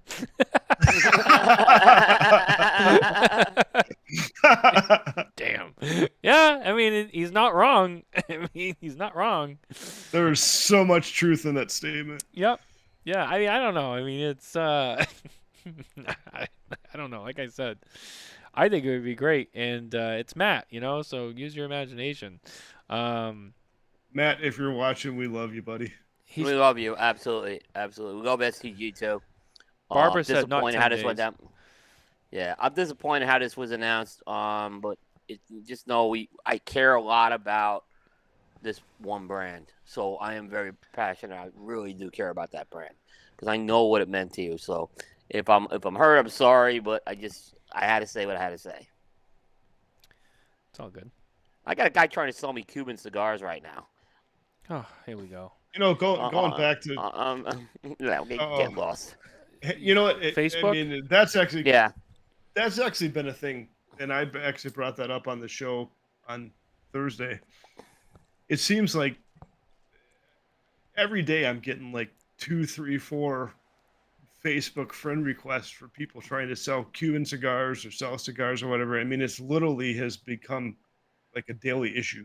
Yeah, I remember it's always been a thing, but lately it's becoming like very bad. Yes. I probably get like 3 messages a week, and they all start the same. Hello, brother. How are you? I have Cuban cigars available. You might be interested. I have Cohiba Siglo 6. And I'm like, no, like delete, and then they like message you again. Do you not want Cuban cigars? No. No. Like, and if I do, like, I will, I have other means to acquire them. I don't need to do it this way. Right. Well, there's a guy here in town. Like I'm part of a bourbon group here in Vegas, and there's a guy here in town that's friends with a couple of guys that sell cigars, and says, "Well, you're in the cigar world, entertain him, see what he has to say." So, I've got these Cuban cigars. I've got the direct line to the factory, blah, blah, blah, blah, blah. So he starts sending me pictures, and it has like the labels and the stickers for the outside of the box and everything like that are like, they're literally, he'll send me a picture of all that stuff, literally like they'll be the cigars, and it'll have all the stickers and everything inside that should be on the outside of the box on these cigars. I'm like, well, can you like say they're fake without saying they're fake or what? Well, that's the other thing too. You see these posts like non-stop now. And it's like, oh, I just got these. Are they real? And it's like I don't fault people for like they don't know better and stuff. But it's like I feel like now you're getting to people who do kind of know better, and they're just doing it now because like and then you get all the people. I see people who post real Cubans. And then you just see people go, oh, the band's not right, and the color shade is off. Like, those are not real. And I'm like, guy, what the fuck do you know? Like, I mean, that's a real Cohiba. I can tell by looking at it in a photo. That came from Habanos. That's like, and you get these people who like, and I don't engage, but like I go through the comments and I watch these people like argue with each other, and I'm like, do you guys have anything better to do than to worry about Cubans? Well, I mean, that's like a whole freaking thing on Facebook. It's just like, I don't know. I feel like it's getting out of control. Like I see it nonstop. It really has. And it's like the joke's on you guys because there's fucking way better cigars out there than arguing over if Cubans are real. Yeah, I mean, also when you do that, you're also getting unfriended. So. Oh yeah, anyone who posts that shit on my newsfeed, I don't even accept the friend request anymore. This was a private message, but you're not gonna get to take because there's people who want to be my. I'm limited with spots, so I don't want to take that up. Nor am I interested in engaging in a conversation with you. Well, even when I get the friend request, it's like I'll look at their profile and see what their profile is like, and if it's basically just all trying to sell shit, then it's just yep, delete. When I was at TPE 2022, I was the day before the show started.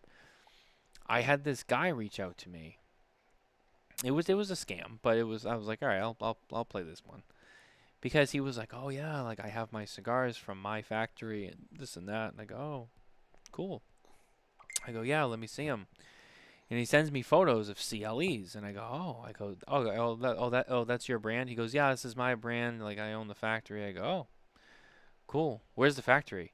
Oh, the factory's in the Dominican Republic. I'm like, oh, that's interesting.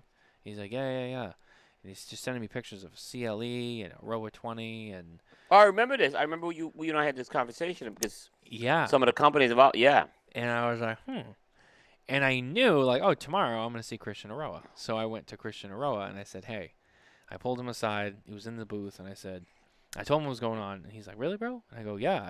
And the guy keeps trying to call me on Facebook Messenger.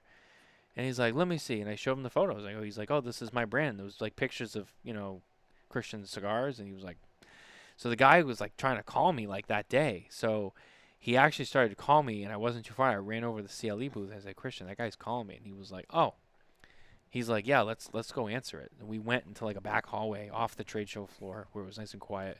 And Christian answered the phone and was like, hey, bro, what's going on? He's like, yeah, I really want to buy those cigars. Like, can you tell me more about the factory? And he's like, oh, yeah, this is my factory and this and that. He's like, yeah, where are the cigars made? And he kept giving like a different answer, and they were going back and forth. And then Christian was like, I'll buy the cigars from you. I'll buy a whole bunch of them, but I forget what he said. He said like, oh, I need like something about the factory, and I need like a proof of blah blah blah blah blah, and this and that. And he's like, oh, okay, I'll send it. And this guy just like kept like avoiding it and whatever. And Christian just kept trying to like engage with him, and he was just like, that guy's a fucking idiot. And I'm like, yeah, I'm like, I thought it was funny. The guy's doing it. I'm like, I'm with Christian too.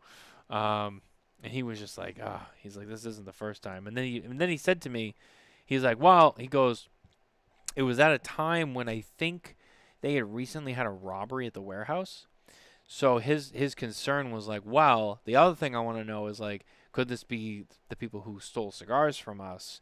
And like now they're trying to like peddle them. So like, he was like a little bit more concerned on that one for that reason. It didn't really just kind of go like, oh, it's just some guy who's like, well, like, but what if it is someone selling our cigars because we did have cigars stolen? So I thought that was a very interesting one. But yeah, outside of that, the norm is just, oh, I have Cubans. And then I remember seeing a similar interaction with Carney, where a guy was telling Carney that he was an idiot and didn't know what he was talking about. And he's like, do you have any idea who you're talking to, bro?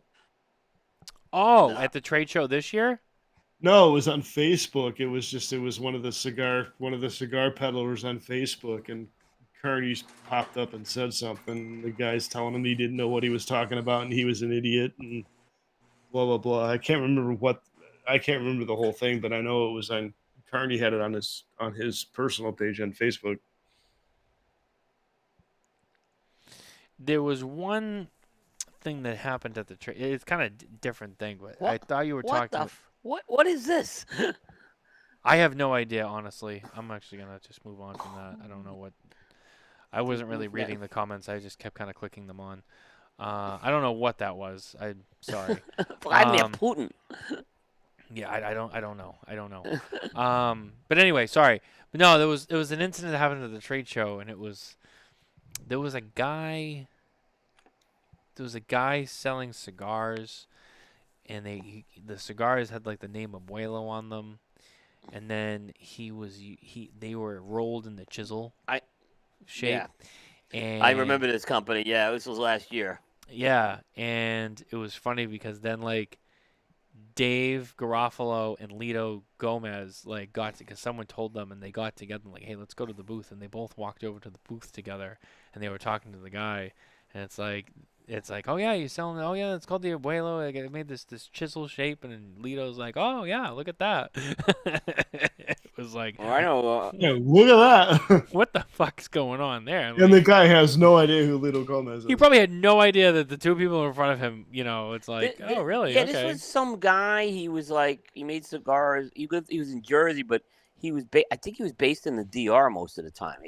I don't know how you didn't know Lito if you're in the DR, right? Who hasn't heard? Who got like access to exhibit on the PCA trade show floor, not know who Lito Gomez is, and like his more famous products like the chisel. I don't know. It's very strange. That's just asking to be made an example of. Yeah, it's like, right. Okay. I mean, I don't want to like pick on anybody, but I mean, that's just, I don't know. It just seems like the chisel is even more synonymous with Lito Gomez than Namakubi is with Matt. So, like I said earlier in the show, it's the only cigar whose Vitola is officially trademarked. Yep. And out of all the cigars you could have ripped off, you picked literally the worst one. You picked the worst one. Yep. Because it's the only Exactly. one that actually can be trademarked. Which, I don't know how he got that trademark, too, which is interesting. But you know what? I'll give it to him. He's got it. He's got Absolutely. that. So, anyway, I'm lighting up my next cigar. I'm lighting up the Joya de Nicaragua Clásico Original, which Great cigar. is fantastic. That's a tasty Great. treat right there. What Oh, a yeah. great! I was so glad that that's coming back as a national release. It was with JR for a short time, and you were able to get them at JR, and it's a great cigar. But now it's gonna be more widely available, which is great. Because I'm happy about that. Yeah. So It's delicious and yeah, oof, so good right off the bat. yeah. They and have you had Cinco de Cinco yet? Oh yeah, oh yeah, yeah. Oh yeah, that's I know great. you have. Yeah, and I remember you have. Yeah. Kevin, did you Um, smoke it yet? I know you have them, but No, I have. You sent them to me. I have yet to smoke them, so Okay. that's definitely one I'm looking to. Because to me, to hear you rant about it and to hear Coop rant about it, I can't wait. Yeah, that's a cigar I think you'll be hearing a lot from me about on the 2024 list. It's a great, because that there's when we have like best cigar at the show, then there's best cigar you have when you get home from the show. I had that cigar when I got home from the show, and that was the best cigar I had coming home from the show for sure. that was definitely up there for me. Out of everything I saw at the show that was debuted, or that was yeah, new, whatever. Like when I yeah. got home and I started smoking through it, yeah, that was definitely one that I was like, Yep. this is in the top 3 Yep, out of everything at the show. Yep. So I was talking so much I only lit my Pledge of Allegiance up a few minutes ago. So Well, I mean, you kept going on and on about Matt. He was too busy ranting about Boofy, so I was. But this cigar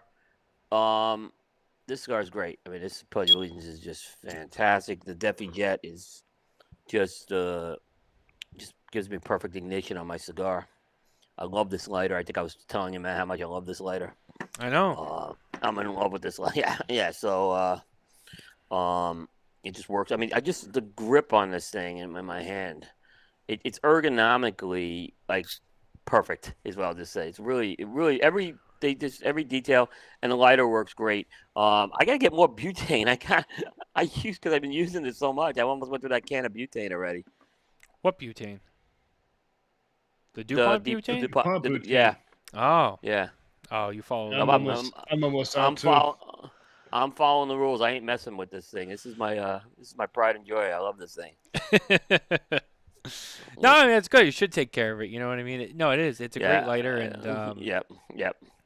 pretty soon we'll be. I think we're going to be getting the Big D, a flat flame lighter. That we'll talk more wow. about. Yeah, those. I'm telling you, those look great. I think that was one of the stars that they had at the show this year for sure. Yeah. So I mean, again, there's going to be some really cool stuff that we're going to be talking about from Dupont over the next several months. Yeah. It's gonna be a good time. Yep. SC DuPont is definitely an example of you get what you pay for. Oh yeah, that's another. Oh company. yeah, and a great company behind them. The Coles of London people who are based in Charlotte are great people as well. I got to meet them at the show. Obviously we all know Les for many years, and Les is just one of the great guys in the industry. So he's always been supportive of online media too. When Les was at Colibri, he gave me a Colibri cutter with the IPCPR logo in 2010. Okay. I still have that cutter. I still use that cutter. So it is dulling a little now, but I'm telling you, I've used that thing a lot over 13 years. So, and Les gave that to me. Now I just have it more for showpiece as a collectible, because it has. But Les gave that to me, and that was my first meeting with Les. So I'll never forget. I don't know what the life expectancy is on a cutter, but 13 years seems like an exceptionally long time. It's gone well beyond it. Finally, the blades are pretty dull on it at this point, but now I'm just using. Now it's in like more of a collectible piece at this point. Yeah, but I used that thing a lot for a long time. The Kevin, I saw you light up something else. What did you light up? Yeah, so I actually just lit up one of my favorite cigars from the sponsor of the studios here at Las Vegas, the Gurkha Ghost. Oh, nice. There you I go. absolutely love this cigar. The OG. Yes. You know, and I'll say this: Arapiraca is not one of my favorite wrappers. They did a tremendous job with that cigar, and that cigar was also on my decade list. I think that cigar was such a monster for Gurkha that Look was how on my top 25 for the decade, in my opinion. Had a lot of impact, that cigar. Look how smoky this thing is. I mean, it's just nice, thick, heavy, chewy. I mean, it's one of those cigars that the smoke, it's like chewy. Yeah, again, in the Arapiraca, which will be smoky, it tends to do that. But what I like is the blend that's under that wrapper really counters the wrapper well, so it doesn't overpower it. I just that holographic band, it's still one of the best bands I've ever seen. Just so cool. I mean, I don't know if you guys can see this or not, but I mean, it's such a cool cigar. Yeah, and it's a cigar. It's been out for over 10 years, and it's pretty consistent, I'll say too. It's a cigar I will go back to from time to time. Yeah, that's a good cigar. I would say my favorite in the Ghost line though is the Gold. I love the Gold. Underrated. Juan knows that too. I tell him all the time, like, that Gold is fucking underrated. Awesome. The Gold. It's so underrated. The Gold, in my opinion. Yeah. Yeah. I agree with you. Yeah, it's a good cigar. It's made at PDR by Abe Flores down in the Dominican Republic. It's got a nice oily wrapper on it.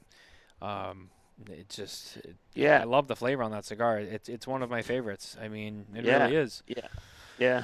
And I mean, but the Ghost brand for Gurkha as a whole, I mean, that's a workhorse line. I mean, that's one of those lines that keeps the lights on for them. I mean, it really is. And when Gurkha, so good. Yeah. When Gurkha made the play into brick and mortars, that was so important a line for them. And it was really one of the, it's obviously been around for a long time. You can't, a lot of lines come and go, and that's part of the business. But this one is an absolute staple core line of Gurkha, and it's consistent. It always delivers great flavor. I never say, it really is. Like I said, I don't like Arapiraca, but there's like 2 Araparacas I like, and that's one of them. Mm-hmm.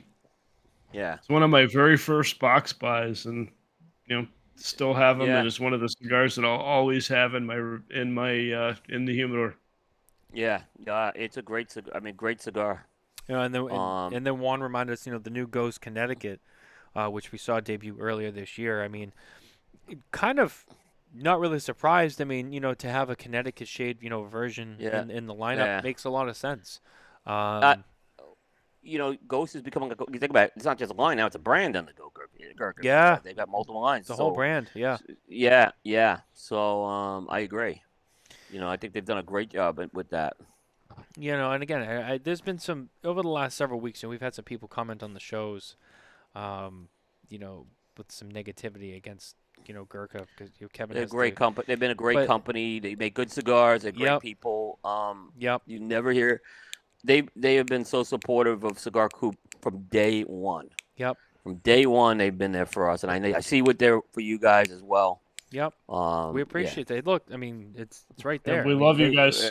They support us, and we appreciate it. And there's cigars they make that are good, man. I mean, hey, they made one of the better TAA cigars too. You know my feelings on the TAA. No, I agree. They made most of the TAA cigars yeah. It was like LFD, Tatuaje, Gurkha. Those are the 3 that really hit it home. If you're making a TAA cigar, look how Gurkha's packaging these cigars and everything. I mean, they really. I was just going to say they have had some killer packaging over the years for sure. Yeah. I mean, I thought that TA packaging they did on the Figurado last year, it was the Collection Especial. They did that like perfecto. But they did different packaging for the TA. It came in that like walnut box. That was beautiful. Beautiful. That's and I get up people who do bundles for TAA. So this is what you should be doing for the TA. Make it beautiful. It wasn't over the top packaging, but it was luxurious. It had a special feel to it, and the cigar was really good too. On top of that, so yeah, I mean, and you know, when you're talking about companies that are shipping TAAs in the paper bundles, and then you got a cigar coming in a nice walnut box, it's like, Yeah. you know. I got in a little trouble with the paper bundle things.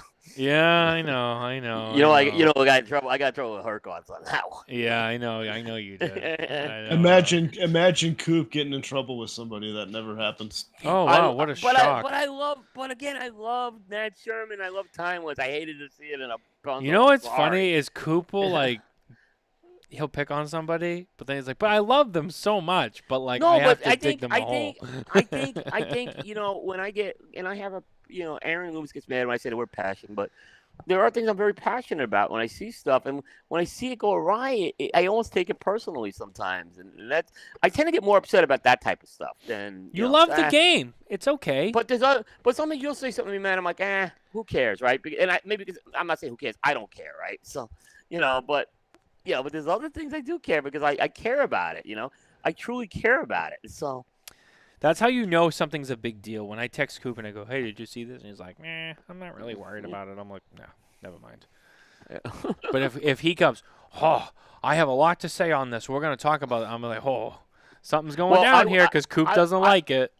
Yeah, well, what I never want to do to you guys, and I never want to blindside you guys. We have a platform here, and we should respect the platform. And I don't think anyone's ever blindsided anybody. So, if you guys said to me, "Hey, lay off that one," I would have laid off it, and there was no problem on that. And one of the things, going back to your talk about bundles with the cost of raw materials and whatnot, I'm actually surprised that you're not seeing more and more people go to the bundle one. It's true.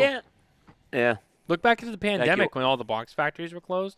Everyone just started selling all their regular stuff. Yeah. That came in nice boxes. They were just selling bundles because that's all they could do. And I'm like, I'm surprised that there wasn't more people who were like, you know what? Maybe we should try surprised that didn't stick. Yeah. Bundles work for online retailers. Bundles are a great thing. I will say I think they're more designed for. I see some of Abe what he does with his releases when he's really gearing it more at smoking.com as opposed to the store. He'll put bundles in it, but stuff he's going to put in the store, I notice he'll go more with boxes. Yeah.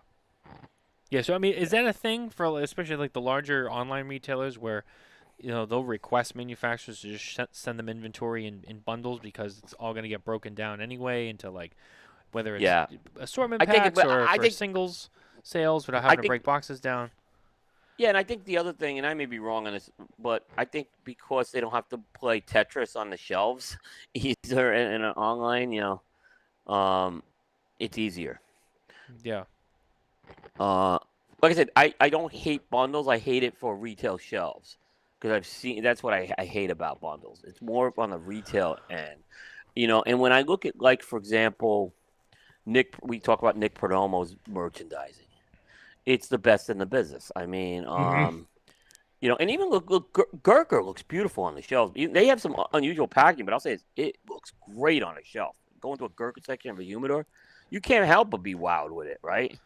Right. Especially for eye appeal for a B&M. If for a consumer to walk into humidor, especially if you're not familiar with the brands and whatnot, if you have that standout packaging, it's just going to draw people to it. Period. Right. I think you could do, like, Gurkha's even done some of the simpler packaging they've done on the Revenant. So they were beautiful as well. You don't have to go sometimes over the top either with it. So I think it's just when you do a good job with your merchandising, it gives you like humidor presence, and people can't help but be attracted to that when they go in there. Sorry, I was reading a message from somebody. I actually saw a retailer recently advertising a lot of stuff in bundles, like regular name stuff in bundles. That I think was back from like 2020 and 2021 when the pandemic stuff was really going on and a lot of stuff was in bundles.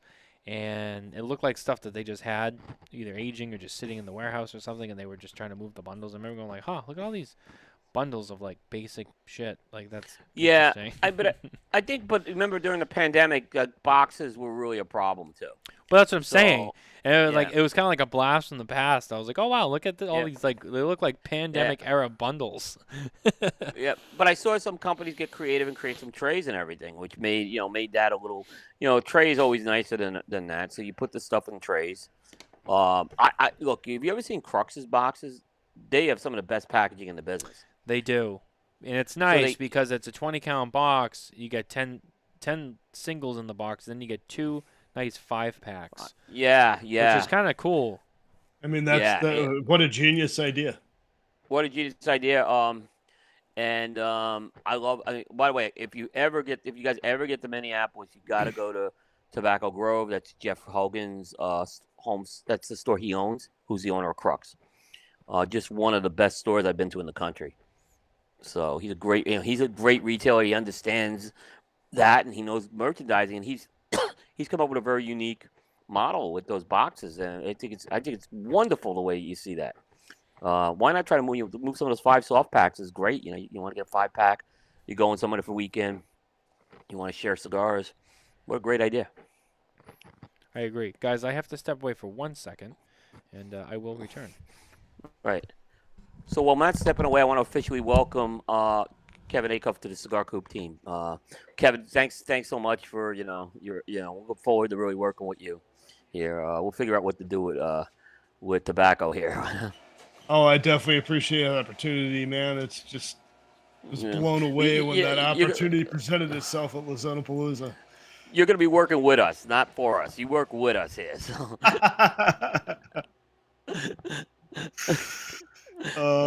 That was so funny. Yeah.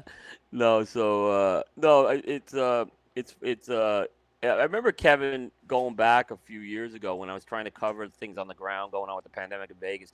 Kevin was actually really my eyes and ears on the ground in Vegas. Like I'd say something and he'd say, "Well, this is how it really is," or I'd ask him something and he gave me a lot of like really accurate information.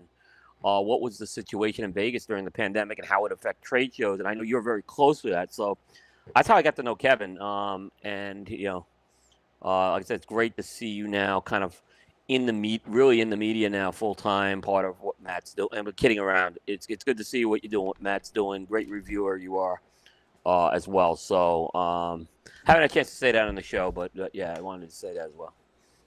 Well, I definitely appreciate that, especially coming from like the most respected guy in the industry. I mean, that means a lot, Yeah. It's You're like building up your own. Building up your own. Yeah. Being able to be close, to the trade show side of it, and kind of the ins and outs in Vegas. I mean, my career here in town, I get a lot of the inside information that a lot of people don't get, or you get to hear the truth versus what's out there. So I was happy to be able to share that with you. No, it was good because, like I said, when we were trying to figure out if there was going to be a trade show, I mean, Kevin was just the information he got. Like I said, you're close to that on your day job, and it was very useful to just get that information, having someone eyes and ears on the ground there. So it's good to know that going forward. So. It definitely helped having the LVCVA is actually one of my customers, so I get the first-hand information right from the source. So yeah, I came back and I see this comment from Barbara. Really, guys, leave poor Matt alone. I don't know if this is about me or if this is about Matt Booth. No, it was about you. It was about you. We kind of welcomed him to the Coop team while you were gone. Yeah, he wanted to screen share the press release bringing me on the Coop team. Oh, wow. Yeah, no, but then we went into like kind of serious side of Kevin, because like I said, Kevin was really the eyes and ears of the ground for Cigar Coop when we were trying to get information about the trade show, and he was giving very accurate information. So, and obviously he's done a great job with the reviews over the years. Yeah, Kevin wants to move to Kevin, is Vegas a great city? It used to be. I like Vegas. It's not the same. Yeah. It's not what it was. It is not the same. I've been out here since 2001, and I'm ready to go. Listen, the funny thing is, though, as much as I want to go to Miami, I understand Miami's a city with its own problems, too. So, and I do love where I live in North Carolina. It's not like I'm looking to get out.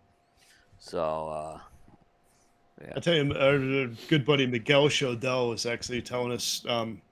We actually we had a grand opening of a new lounge here in town called Smoke, and we went and met Miguel Shodell literally on like it was their soft opening night, but it was we still got to go sit with the owners and smoke cigars and swap war stories and the whole 9 yards. But he was actually telling us about the neighborhood that he lives in on the West Coast, and that actually has intrigued Barbara and I to the point that next trip down to Florida, we're going to go over and check it out.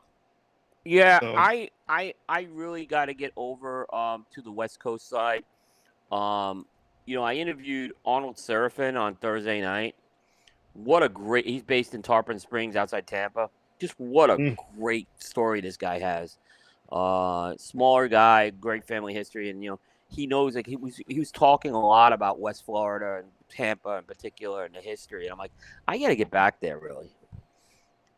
I know, just looking at it from the real estate side, it's much more affordable to go there. I mean, as long as you avoid, like Fort Myers or someplace like that, it's much more affordable to go that side of the state than the East Coast for sure. Yeah. Tripp, I was hanging out with at Lizona Pools, Tripp Waldorf. He moved from Portland, Oregon to the Gulf Coast. So he's outside of, I want to say he's in between Sarasota and Tampa, somewhere around there. So, he's made the move. But I'm overdue. I haven't been to Tampa in 2 years. I'm overdue to get there. Just some great, it's cheap to go to Tampa, by the way. Hotels are always not expensive there. Yeah, we had fun. We were down there last year. That was a lot of fun. To get to go see. Yeah. To see Ybor and J.C. Newman and all the fun stuff to do down there. We had a great conversation on Thursday night about Ybor City, and there's that Interstate 4 that cuts through that, right? And that's the highway that cuts across Florida. On the north end of I-4 is where J.C. Newman is. And on the south end is where the Ybor City is. And I was asking the question, I said, did basically I-4 cut that part off from Ybor City? And I was asking Arnold that, and the answer was yes. And it really hurt that north end of where J.C. Newman is. Now they're trying to bring it back, but that highway really kind of cut it off from the rest of Ybor City. So when you go up to J.C. Newman, that's why you see a lot of these abandoned buildings and stuff up there. As opposed to Ybor City, which is very different animal down there. Yeah, I want to go back. Alan Rubin made a comment about Michael Frey and his lounges here, and I agree. He definitely has some of the best cigar bars here in town. But also he was paramount in helping push through the tax cap legislation. Yeah, he owns Cigar Box, right? Does he own Cigar Box? Yeah, yes. I went there that was one of the places I went to with Jose, and they were super nice. Even when I left one of my cigars behind that Jose gave me, one of the few he gave me, and they actually called Jose up for me to come back to get the cigar. So I actually was in Cigar Box the day after the tax cap passed, so I actually got to sit with him and talk to him about that happening. And I mean that was huge, and his involvement with that was unbelievable. Yeah, I mean it's not far from the Strip either. It's kind of on the other side of I-15. But it's right near. By the way, it's right near an In-N-Out Burger too, which doesn't hurt. So yeah, it's literally in the shadow of the Rio Hotel. You guys should do a smoke and tobacco team meeting in British Columbia, and if you want me as a special guest speaker, I'll definitely come in. So, well, we all go up to British Columbia and do a show. Wait a minute, how do we get from Vegas to British Columbia? Ask Mitchell. He's done it. Mitchell. Yeah. Boy wonder, Boy one wonder. thing Matt will provide. I mean, Matt can provide the Learjet, right? So we'll get Matt to get the Learjet, and we'll fly out to Vegas. Matt gets the Learjet. Sure. I'll just put it on my Amex. Yeah, absolutely. Black card holder, no problem. The smoke and tobacco Gulfstream. Yeah, there you go. Can I tell this story, Matt, about Venmo? I don't know. What story? I didn't know what Venmo was. I mean, it's really not Venmo, much. right? It's really not much of a I had to- story, but I had to sure, send go Matt ahead. money, and he's like, "Can you Venmo me?" And I'm like, "What's Venmo?" My wife was like, "Well, she corrected me pretty fast. She's like, you don't know what it is." I don't know. I said, "I still write checks out by hand. I'm like that old school." So You So still she had write an checks account, out? my wife. Are you that asshole at the grocery store? Who's like, oh, can I use a check? And you're gonna like. no, I use the credit card Come with on. that. I am the asshole who doesn't like self checkout. I want the professional checkout crew. Yeah. Nah, So I like that too. I am that guy. I am that guy. That's fair. I'm with you on that. I'm with you. On that. Yeah.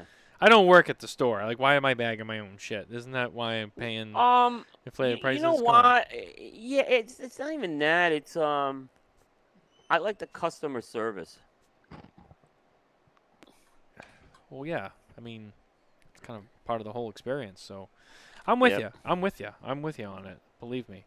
But yeah, it was funny because I said, "Oh yeah, you want to just Venmo me?" And Coop's like, "I don't know what Venmo is," and I'm like, I don't know what Venmo is, but then I figured I said Apple will do it, so we took care of it. But I had to send Matt some money, and cash. I'm gonna be honest with you. I told Nicole, Coop said he didn't know Venmo, and she laughed, and she's like, "Well, I'm not surprised." That's him. Yeah, I mean, of course. I said I knew they were laughing at me as soon as I said that. I'm like, and I went to my wife, and I'm like, "You do it?" She's like, "Yeah, I've used it." So like we got So I messaged Matt, and I know what it is. We got it, and we'll send it. It's like PayPal, which I didn't know what PayPal was. So. Well, PayPal owns it now. I think they bought it a few years ago, but Okay. They did. yeah, it's it's a nice little app for transferring money here and there. Nicole, that's funny. I can see that. I could totally see that. Well, is you know what, Coop? classic. You learned something new this week. What can I say? You Yeah. I don't know. You learned something new. Yeah. I That's did. I okay. learned something new. I got a little embraced in technology, so it's all good. Yeah. Looks like Willie Morante is really upset today. If anyone has seen his Oh, Facebook. he's off on him and Terrence are going off on the refs in the Florida. Look, I'm sorry, you got outplayed. They won. Okay, I'll bet. Yes, there was some bad calls. It happens. You can't blame the refs every time. It's always the refs. Like, Matt, I don't know how it is in New England, but like with Philadelphia Eagle fans, there's always a reason why the Eagles lose. It's never because the other team outplayed them. You know? The refs, the game's fixed, the grounds crew. Well, I'll be honest with you. Yeah. In New England, for the most part, for the last like 20 years or so, we haven't really had anything to really bitch about because we've just always won all the time. Now that we're not winning, we also know it's not the refs; it's in-house. So You know what? we still don't really have a reason to blame them. No, look, you guys are having a bad year, and I've said it to you. You guys are entitled to a bad year. Belichick's entitled to a bad year. Get it fixed next year. Get this thing in the right direction. That's I think what that would be me. As much as I'm the owner who wants to fire the coach all the time, I'm not firing Belichick. I don't want him to go out on bad terms. I want him to go out on good terms. So, I mean, but if he doesn't get things in the right direction next year, it's a different story. I will say that. I mean, I don't know. I keep reading a lot about rumors that they think that Belichick could be traded, and I'm like, well, really? I don't know about that. I mean, you got to give the guy some credit. I mean, let him leave on his own terms, but I mean, He needs to come back to Cleveland. yeah, go back to Cleveland. Fight around there for a while. They ain't doing anything. With the coaching staff that he had when he was here, I'm just shocked that they weren't able to do anything. That just shows you how bad the upper management ownership is with that team. I'm trying to remember. So, was he there for the old Cleveland Browns or the new Cleveland Browns? The old Cleveland Browns. Yeah, that's what I thought. Because when did that whole thing happen? Was that the 90s? That was the 90s. Yeah, because he was there, the 70s? Late 70s, early 80s? Is that when he was in Cleveland? No, late 80s. He was late there late 90s. Early 90s. Yeah, early 90s. Because he was on brother. the. He was on the 90s team. Yeah. Yeah, because Sam Bertigliano was the one that took us to the AFC Championship against the Broncos. Oh, okay. Okay. 'Cause I remember that because I remember throwing milk bones out on the field at John Elway. Ugh, John Elway. Yeah, actually, because Belichick was on the Giants '90 team that won the Super Bowl. You ever watch the Two Bills on ESPN? Great. Yeah, great job. You remember that scene when Belichick and Parcells they go up to the Giants like Hall of Fame trophy area, and they get their 4 trophies on display, and and Belichick says to Parcells, he goes, "Oh, there's our 2 right there." Oh yeah, and then Belichick goes, "And there's the 2 I gave him." Right, yeah. It's just, like it Yep. sucks, but it's like to hear Belichick make a joke out of it was funny. Yeah, it was. I mean, it's It was a true. great job. Yeah. There's a lot of the rumors are circulating about the Giants may go after Belichick. I will put a stop to this. The Giants are not going to sign Bill Belichick. No, they won't. They won't. I'm going to be honest with you. I don't think they're going to fire the coach this year. So, but they got to, the GM I think's on thin ice, but I think they'll both be back. Well, I mean, to be honest with you, when it comes to New England, I never thought Tom Brady would ever leave, and he did. And he went to Tampa Bay. So honestly, It's only two. It was only 2 seasons though, right? he still left New England and played somewhere else.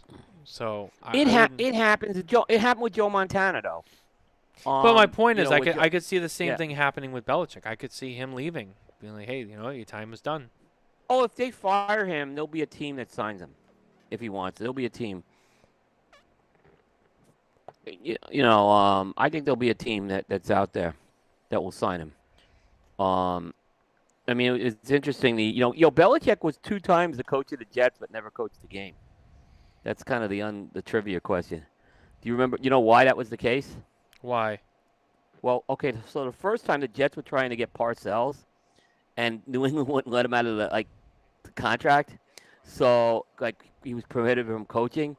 So they brought Belichick in, and Belichick was going to be the interim coach until Parcells' contract was up. And so then they negotiated a deal with the Jets and the Patriots where they got compensation for Belichick. For Parcells. So they got him.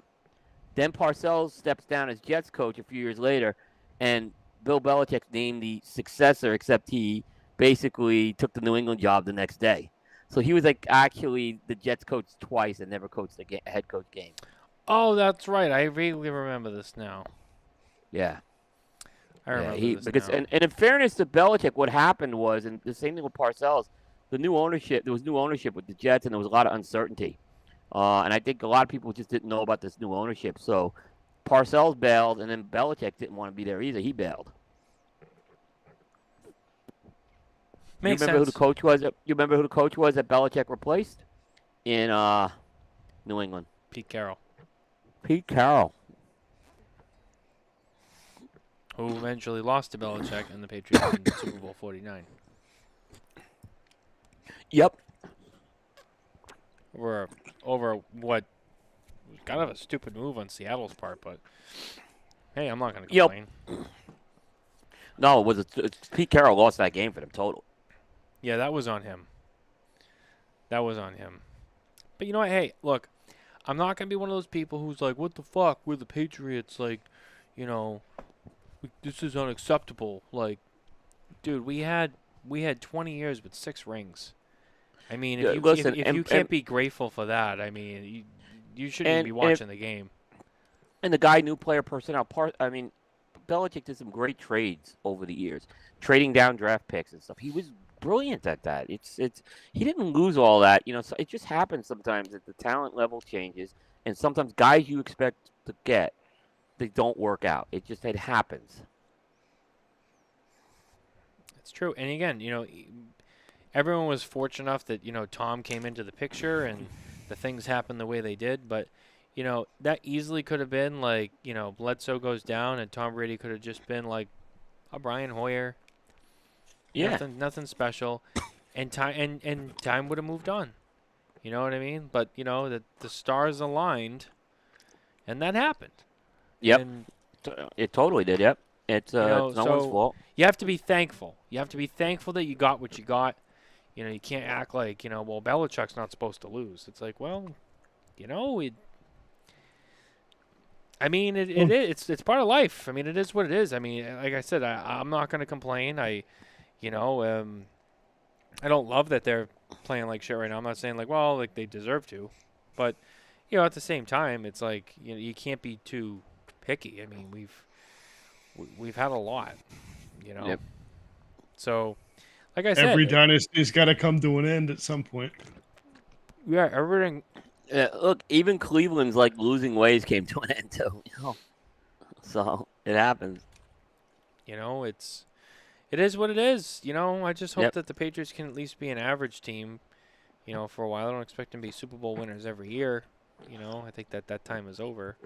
But They're not worse than the Giants this year, by the way. So the Giants are by far the worst team in the NFL. well, I I don't thought think you weren't going to talk anyone- about the Giants. You're right. You're right. But I'm just saying, I'm not talking about that. I'm not getting into the particulars. I'm just saying, if you look at the teams in the NFL, the Giants are the worst team in the NFL right now.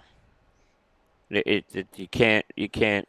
Maybe the Panthers are the other one. The Panthers are pretty bad. In fact, boy, this new owner is like everyone thought he was going to be the savior of the team, and now they're ready to like lynch him. Oh, If Belichick was to go coach somewhere else, though, where do you think he's most likely to end up? well, it'll be interesting because I think I'm it would curious to be hear from you. okay. So we got to look at teams that would be looking to get rid of coaches. Would be my first one. He's not going to go to the Giants because I just don't think that he's going to go back into that scenario. He's not going to go to the Jets. He's not going to go to the Bears because the Bears won't pay him. He's not going to go to Green Bay. Not going to go to Green Bay either. He's not going to Minnesota. I could see him going to the Panthers. I could see it. What about the That's an Commanders? interest. With new ownership, he may go there. Now that there's new ownership there. I could see him going there. I could see him going there. Panthers, I guess I could see that. The only thing why I think no with the Panthers is I think they want to stay with an offensive coach, but I don't think it's out of the question. He's not going to Arizona. Kevin O'Connor He's said not going. Chargers. They'd have to pay him. Yeah, they're gonna have to cough up some money. This was this Kevin's comment's very interesting because I heard this mentioned. Wouldn't it be interesting if Belichick teams up with Justin Herbert? Interesting. Think about that. And yeah. Very interesting. Yeah. They would just have to pay him. They're cheap when it comes to coaches. Because you're not going to get Belichick on a dime. You're just not going to get him on a dime. No. If you want him, you're gonna pay. Even if his last few seasons haven't been great, Yeah. he's still gonna get what he wants because He's going to command yeah. top dollar no matter He's earned where he He's goes. earned it. He's earned it. He's earned it, Yeah. and I think every owner in the NFL knows it. Like it's Bill Belichick. I mean, Yeah. if he He's wants not X going to the amount, Raiders, by the way. he's getting it. Yeah, he's not going to go to the Raiders because they just, Yeah, No, so he's not going to go The there. Raiders is out. The Raiders are not going to take him because they already had McDaniels there, who was trying to lead the Patriot way, and he that didn't work out. So I don't see them then going, well, let's try just getting Bill Belichick. No, they want to go in a completely different direction. And I'll tell you who I would like to see replace Belichick as the head coach of the Patriots, though. Who? Mike Vrabel. I hear all the time how Belichick assistants don't do well. Vrabel hasn't done bad in Tennessee, by the way. He hasn't. He hasn't done great, but he's probably been one of the better assistants.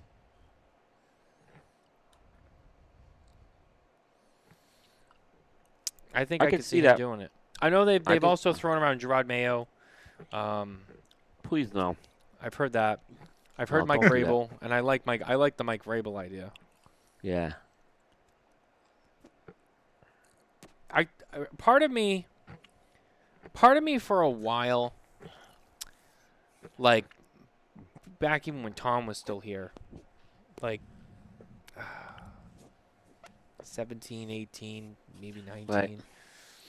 Right. Part of me started to believe. Do you remember when McDaniels was supposed to go and be, was it the coach of the Colts. And Yep. He made an announcement, and then like the next day they pulled it down, and it was like, whoa, whoa, Yep. whoa. And he's gonna stay in New England.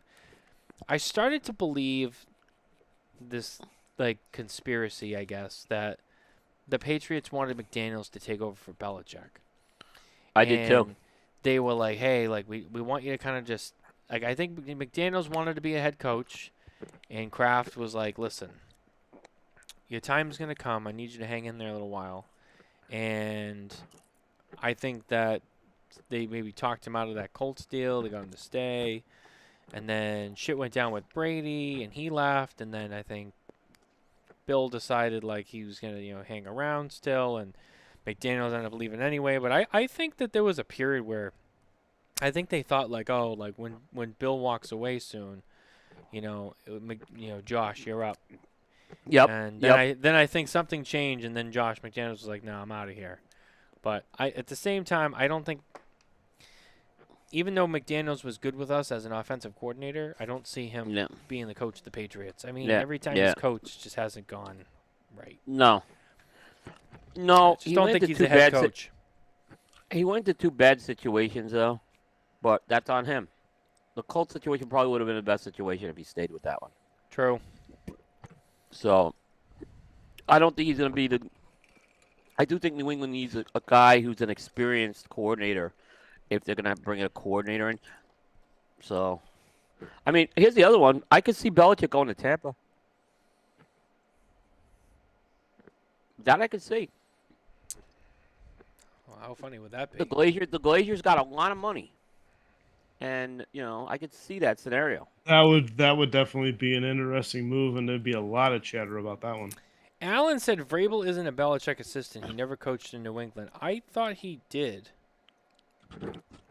Actually, I thought he did something briefly. He may have been. I think he was tied with Belichick though. I don't know if it was Cleveland. I mean, he played here. He played for Belichick. That's probably what it is. I mean, it's still a tie. He played with him, but on the coaching level, I mean, I don't know. I mean, he did not play. He did not coach with Belichick. He played for Belichick. So Allen is right on that. Yes. yeah. Yeah. So I don't know. I could still see him doing it. I like him as a choice. Vrabel was fast tracked as a coach too. I mean, he only really had 1 year as a coordinator. Yeah. That's why I didn't like to hire. Yeah. These teams. What happens? These teams want to hire good coordinators. They don't want to hire good coaches, and that's the problem they have. So, Stefanski, who's the coach of the Browns, I think he was more brought in because he was a good coordinator, not a good leader.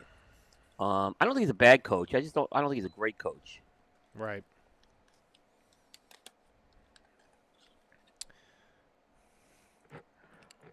Listen, I don't know why Joe. Yeah. I was just gonna say all I have to say is when it comes to football this year, I'm out. I got nothing to be excited about. No, I'm still into the NFL. Even though I'm done with the Giants, but I'm still into the NFL.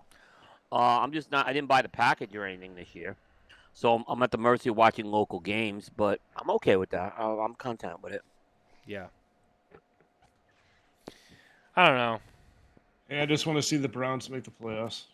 You got a shot, Kevin. They got a shot. They have because I think they have a shot. They're right in the thick of it. Yeah, they do. They do. So good luck, Kevin. Hopefully you have something to cling to. I hope they do. The Raiders aren't going, so that's out. No. Although I don't think Kevin really likes the Raiders anyway. No. Yeah. No, I'm one of the ones that wishes they would have stayed in California. What about the A's? How do you feel about the A's coming to town? It'll be interesting to see like how baseball does here. Me too. I'm excited to see that. Yeah, you got the same owner. Though is the problem. Mm-hmm. You got to have a small market mentality, and that's going to be part of the problem. I don't with think the it'll A's. work. Yeah, I don't think that's going to work well in Las Vegas. Las You know, Vegas look, is not Oakland. Yeah, the Raiders are still a historically marquee team. And the Knights, the Golden Knights, have established themselves very quickly as a premier NHL team, which I'm telling you, they're going to be good for a long time because they're going to attract a lot of free agents out there now, Yeah, especially after winning the championships. for sure. And it's just Yeah, amazing so how quickly Vegas became a hockey town.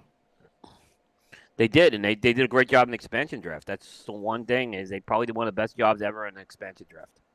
Well, they changed the rules because of it. Yes, when Seattle came in, they didn't get the same. Yeah. But the NFL was always kind of like I remember when the Florida Panthers came in. We had I mean the Rangers had Van Beesbrook and Richter, and they had to give up one of their goalies. They could only protect one goalie. So I remember Van Beesbrook went to the Panthers like as the first pick. And it was kind of stupid that they had to do that. They were so they were going to lose someone no matter what. And then, so they've made these rules easy for the expansion teams in the NHL. They want them. I guess they want them to compete fast. I get it. You don't want to have a team bad for 10 years. Sorry, guys. One more time. I'll be right back. Yeah, I'm still shocked, from that first season for Vegas, how they came in and went to the Cup in their first year. I mean, they lost to a really good Capitals. Yeah, that never happens. And I mean, it just you just totally see that they were a new team when they actually got to the Cup. I mean, you could totally see that. Yeah, but this Cup run they had was incredible, for sure. And they came out of the box this year hot. Yeah. They definitely they did a great way to defend the Cup. Not going through a malaise. They went and got one of the best coaches in Cassidy. Yeah, so I mean that still amazes me that we got Bruce Cassidy because wow, what a great fit he's been for this team, and they're like you said, they're going to be a contender for a while. I mean, the rebuild will come at some point, but you're gonna start attracting big free agents. They haven't really had a need to sign the big free agent yet, but that's gonna come, and you're gonna see like Vegas is a destination for free agents. Yep, you're going to start seeing that, I think, next season. Yeah. Yeah. What did Matt do? Like, he in trouble? Did Matt have to go make a potty? Yeah, he did. Yeah, maybe he did have to do that. So yeah. So, pretty interesting. We're going to be getting Kevin into we're going to be getting right into end of year lists probably next few weeks. Yep. So it's and then what's interesting is that season goes from like mid-December to like late January, and we're going to be right into PCA mode after that. It's going to be a very interesting winter for the cigar industry, at least from a media standpoint this year. That we're going to have this like. I don't like the fact that my two biggest months of the year are going to be that close, namely usually December, January, and the PCA months are my biggest months of the year. So I'm actually kind of concerned what my summer traffic's going to be like this year. Yeah, it's going to be interesting. I mean, having everything move up in the year and not having PCA midsummer as it has been. It's going to be real interesting to see how things flow. Yeah. Yeah, so, I mean, like I said, it's just going to be a different dynamic in the whole industry. It's going to be an exciting time for us. I'll be honest with you. Because, like I said, we're going to be done with our list, and we're going to immediately be covering the PCA releases right after the list season's over. I have announced the date by the way, I announced the date for the Coop list starts December 8th, and it counts down to January 8th. So, that is, the list is almost done. So, I'll say this: there were only 30 cigars eligible, and it's a countdown of 30, so there were no bubble cigars for the first time ever. It just hit the 30. Yeah, I mean, Matt and Mitch have some work to do. Yeah, I mean, we're still working on our list. It's tough this year. I'm not gonna lie, and I know that you've expressed the same concern. And the list this year is gonna be a little tough. We've considered changing our deadline to allow more cigars in to maybe help with that. It's just Putting our list together, it's been a little tricky this year, and It's a tough struggle, and I think we're- I told you, no matter what you do, people are gonna find criticisms. You need to do what you think is right. Is what I actually said that to you. yeah, you know, Um, we're trying to figure out the best way to Yep. do it good. I mean, it's tricky, and that was an idea that was floated. Like, hey, we move our deadline. We know this. We know that there's still like a handful of stuff that's coming out this month that could really tip the scales one way or the other. But I also, if I do, I don't want to move that too close to the end of the year. Anything that comes out in December, it definitely would not be eligible. But I'm considering moving it into November. Yeah, I had it a little easier because I ended it, but the release date was PCA, and it will be in July again every year. It's going to be like that. And then the review deadline was the tricky part for me this year because there were some cigars that didn't get reviewed in time, and they're going to push to next year. Yeah, It's just nothing. That's one I got a thing cold. I got a cold the last few days. That's something I'm looking forward to next year. Is I kind of got a late start, getting on board with the Smoking Tobacco team for this year. So next year Yeah.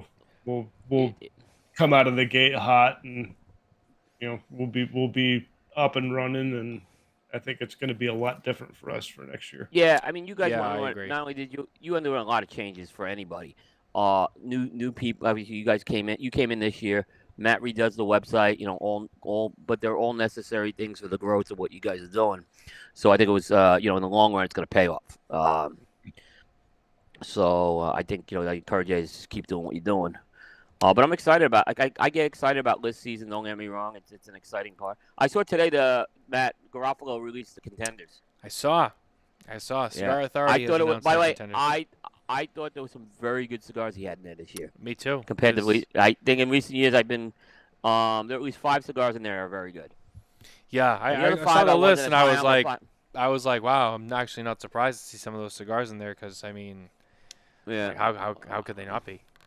Yeah, you may see a couple of those on the Coop list. So I'm not gonna give anything away, but I think some of those might be on our list too. Mm-hmm. But they were very good picks. I thought the picks were really good this year. I'll just read them down to you real quick. I have them in front of me. Yep. He had the Artista Midnight, which is not a bad. That's one I haven't had a lot of. It's not a bad cigar. He had the Aganorsa Rare Leaf Maduro. Yeah. The HBC Selection No. 1 Maduro. Yeah. The EP Carrillo Allegiance. Yeah. Aging Room Sonata. West Tampa Red. Christoph Guardrail. Yeah. McAuliffe Black. Yeah. And then he had the New United cigar, the Rounded One Natural, and the Red Anchor. Which, I'll be honest, I don't know why. I just don't think you need to put those. I think I would just not put those in there. I know they're his, but you get the credit. But he. I remember, but that Red Anchor is a really good cigar, by the way. No, it is. I mean, that Red Anchor is a tremendous cigar. So I understand. It definitely is worthy of being in there. But it's always that conflict of interest that people are going to say. I see where you're going with it. I mean, the thing that I think separates Dave is at the same time he's also a retailer too. So I mean, yeah, he's got to look at what's selling and what's popular, and that's kind of. I'm surprised Alfonso never made a contenders pack. That's a that's an amazing cigar to Alfonso. It wasn't in last year, and I thought for sure. Right. I thought for sure, unless he's counting it as limited, I could see that because it is a limited production. Yeah, it is a small quantity. That's true. Yeah, but so's Red Anchor started out limited. Now it's not. I think it's more expanded. The one that I'm telling you to watch in that list is Christoph Guardrail. It did very well on Coop. It's going to be on the Coop list. I'm not going to lie, but that's a really good cigar. Yeah. I was glad to see that one on there. I actually haven't smoked that. The Robusto size is the size I like, and that's the size he picked. So we got Jared coming on. Is it next week? I got Jared coming on too soon. Yeah. Let me check. Hold on. Yeah. Jared. He's in 2 weeks. He's in 2 weeks actually. I'll have to dig up some of those for that show. Yeah. Yeah, that's we're probably gonna do a roundtable on that sometime soon too. But yeah, Christoph Guardrail did very well. Got a 91. on Coop. There were only a handful. I think there were only a handful of cigars that got over 90 this year. So there were not a lot of 91s thrown out. I had 149 reviews now counting Ben. Well, I think Ben, we probably had about 175 with Ben. So, and he didn't throw a lot of 91s or above either.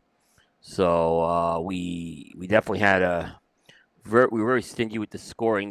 There were 12 cigars over 90, but only 8 of them were eligible for the list. There were some that weren't list eligible in that 90 or above.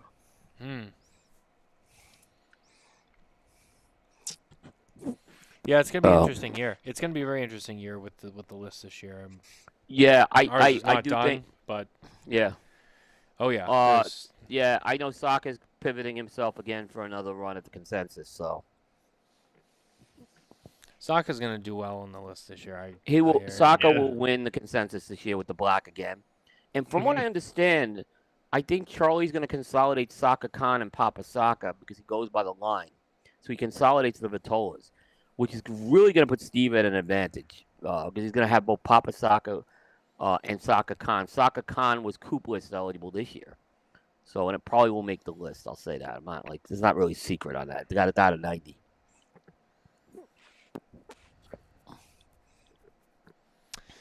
I think that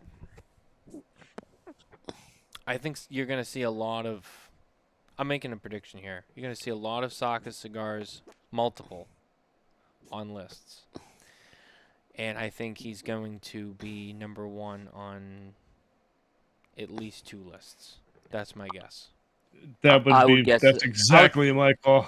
It might even be more Outside the than 2. consensus and all that. This, like just And is that outside smoking tobacco? I know you haven't decided on number 1, but you saying 2 lists? I'm saying in the general, out of everybody's lists out there, like, you know, I just making a guess, not like anyone specific, just yeah. like I can see him winning at least 2 cigar of the years out there. Probably. I'm gonna make a couple. Papa Saka. Yeah, I'm gonna make a couple predictions. I think Red Meat Lovers Club doesn't make the list. I'm gonna make that prediction too. I think Krakatoa is gonna make some lists. I think so too. Yeah. You won't see any of the unicorn. I do have the unicorn. Okay, I bought one of the unicorn cigars when I was down in Florida. So. Which one? The Brulee. Okay. Yeah. I'm gonna buy the black as well. There'll probably be 1 cigar reviews if I do those. So the problem is, if it's good, then I gotta buy. I'm probably gonna review that earlier because if it's good, I gotta buy another one for the list. So, that's gonna be a little tricky. So that's why I want to get that. Like I'll review it but publish that later on. But so yeah, I don't think you'll see the unicorns. I don't think you'll see the pulpettas that are not gonna be released in time. No. Red Meat Lovers. I don't know what it is, but I think a lot of people still tie that with a store exclusive, and a lot of people stay away from store exclusives. So I think so too. it's a really good cigar. It's list worthy. It is a very good cigar. But I'm in the same I thought smoke- process as you. Yeah, I think it's gonna be Papa Saka is gonna be so. You're gonna see already some Papa Saka reviews out, but you'll see more. And yeah, so I think like Steve, I think Nick from Foundation will have the Matapas, most likely. I don't know how high those will rank, but I think they'll make it onto some lists. Yeah. I haven't That's my smoked plan. them. I have not smoked them yet myself, honestly. But I know some people who have, and I did That's smoke kind the of my new feeling. Charter Oaks. I wasn't wowed by them. okay. I'll be honest. But I haven't reviewed them either. So I'm pretty sure. I'm pretty sure that Mitchell has smoked some of the new stuff. I can't remember which. yeah, I think I'm kind of with Coop on the new Charter Oaks. I mean, they're good, but they're not like Wow. Yeah. the wow factor isn't there. But we talked about that a couple shows ago, where there's been quite a few cigars this year come out from manufacturers that we expected a high wow factor from that just yeah. didn't hit. My list is being constructed. I'm very happy with the top 9 right now on my list. Then when you get from 10 to 30, it's not. But the top is 9, I'm senior- like, Sorry, Coop. yeah, it's those. it's after the top 9. The top 9 were pretty easy. I'm still there's a few cigars I'm re-smoking before the list, so but I don't think any is gonna move into the top 9 of what I have to re-smoke. So. And this is a year a top 10 list would be a hell of a lot easier than a top 25. I know. I had it's interesting. I set a goal of reviewing 150 cigars. I had 149 this year. I would have been over the 150 if I didn't get a cold in October. So that hurts. That just hurts you. You can't do. And my rule is it has to be reviewed. So it's not reviewed because if I'm reviewing 150, 149 cigars, I got to put the ones I reviewed on there. I know it doesn't. Not everyone can do that. So I totally get that. But yeah. Yeah, I think that our policy will probably work its way into that realm too. Yeah. My first year, I didn't have that rule, by the way. My 2010 list was not under that rule. 2011 is when I implemented that rule. So okay, it was like my second year. Yeah. Okay. Yeah. Yeah, but, no, I mean it is that time of the year, and yeah, it's probably going to continue to dominate the discussions on this show as we keep moving forward. Right, Perdomo 30th. I mean, I'm in possession of the Perdomo 30th right now, by the way. And I haven't smoked them yet. I put them in the humidor when I got back, so I'm probably they're not gonna be eligible this year. It's too late to have that one because they're not gonna hit the stores probably until Thanksgiving week.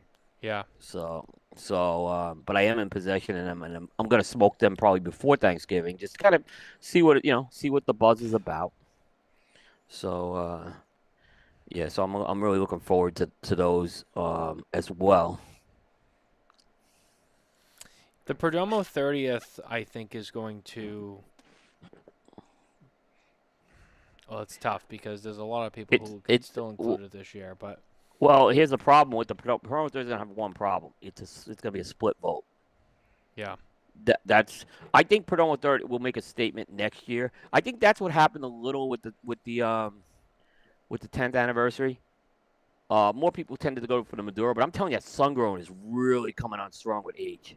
Those Sun-Growns are amazing with the age. I thought they were all good.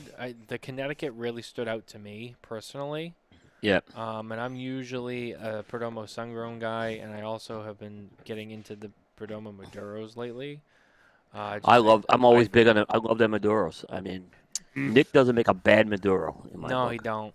He don't make a bad cigar in my book. I mean, people say, well, you have this batter. I've been smoking Perdomo for 13, 14 years. So it was one of the first brands I ever smoked when I started smoking. And it was funny. I was at Perdomo on Friday morning early. I went over there, and I lit up a 20th anniversary Maduro, and I'm talking to that guy Nestor Grump, who is always in there, and we were just talking. I said, Nestor, this cigar smokes exactly the same as it did when it first got released. It hasn't changed, and it's so good.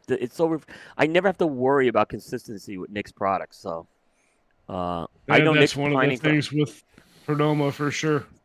Consistency. Yeah. So another example of a company. Actually, no, we already used Perdomo. I take that back. Yeah. Never mind. I was like, oh, yeah. No, never mind. We already used that one. Yeah. But it's true. It's true. I mean, there's a reason why you put quality, tradition, and excellence on the box. Yeah. I'm gonna tell you a company that's a little watch out on the Coop list for is STG. Watch out for STG. They got a lot of stuff that's come out. But they had some good ones this year. So and they're on my site. You can figure it out. But there's at least 2 that will probably make the list. So is one of them Alec Bradley? No. Okay. Really? Nope.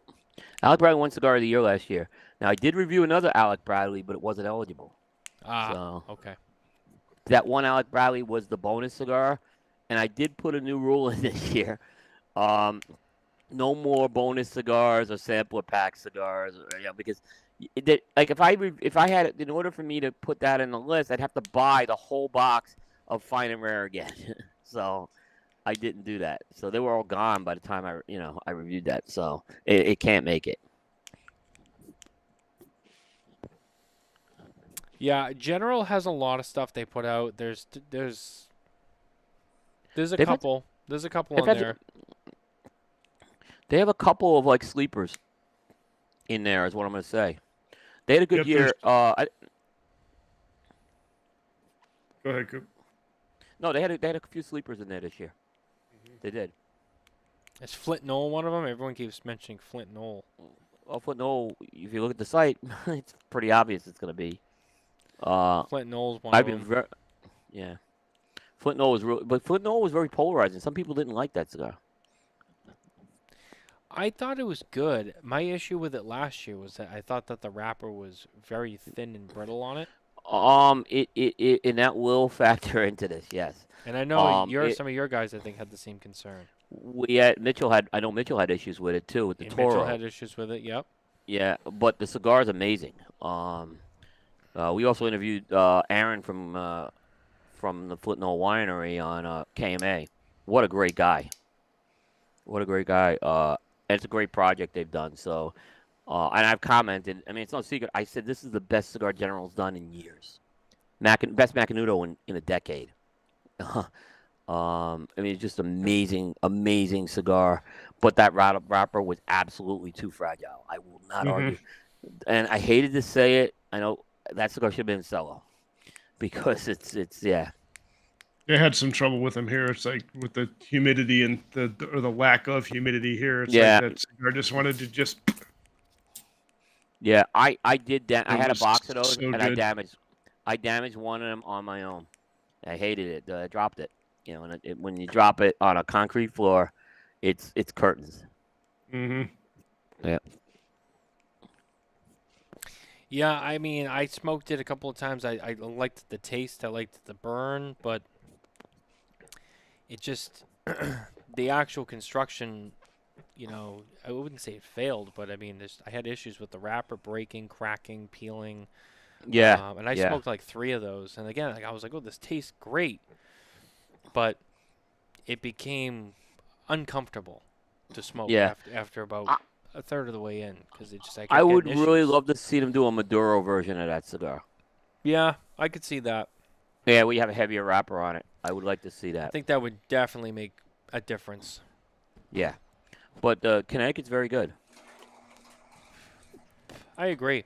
You know, there's a lot of cigars out there, and, you know, the guys and I have to, still kind of discuss more on it. But, Yeah. I mean, yeah, for sure. I mean, there's a lot of stuff out there. I think this is going to be one of the tougher years that we've had, but I think we'll figure it out.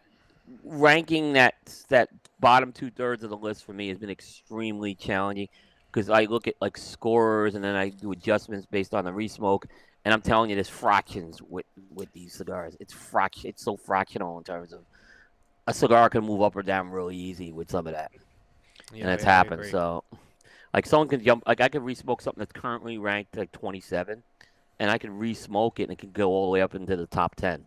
So that's how close it is right now. Right. So yeah. Well, anyways, I'm watching the time here, and we're almost on Coop's show time. So yeah, we're almost on Coop time. How fancy that we're doing almost. I'm timing. perfectly wrapping up this cigar too. So So I think I'm going to stop it there. I'm going to save the discussion for next time. But no, this was a good show. I'm glad we got to air some grievances tonight, Coop. yeah, Festivus early. Yeah, I know. Early Festivus. Yeah, That's but no, I true. think it was all. Like I said, it's all in love, not in hate here. So I want to make it very clear. Yeah, I agree. I agree. Yep. Thank you guys for watching and listening to the show. We appreciate it. We can't do what we do without you. Without you guys, yeah. Don't forget to visit smokeandtobacco.com for more cigar news, reviews, and other updates from the industry. And with that, we'll see you on Wednesday night at our regular scheduled time and place. And in the meantime, stay smoky, keep it lit. We'll see you next time. Take care. Thank you, guys.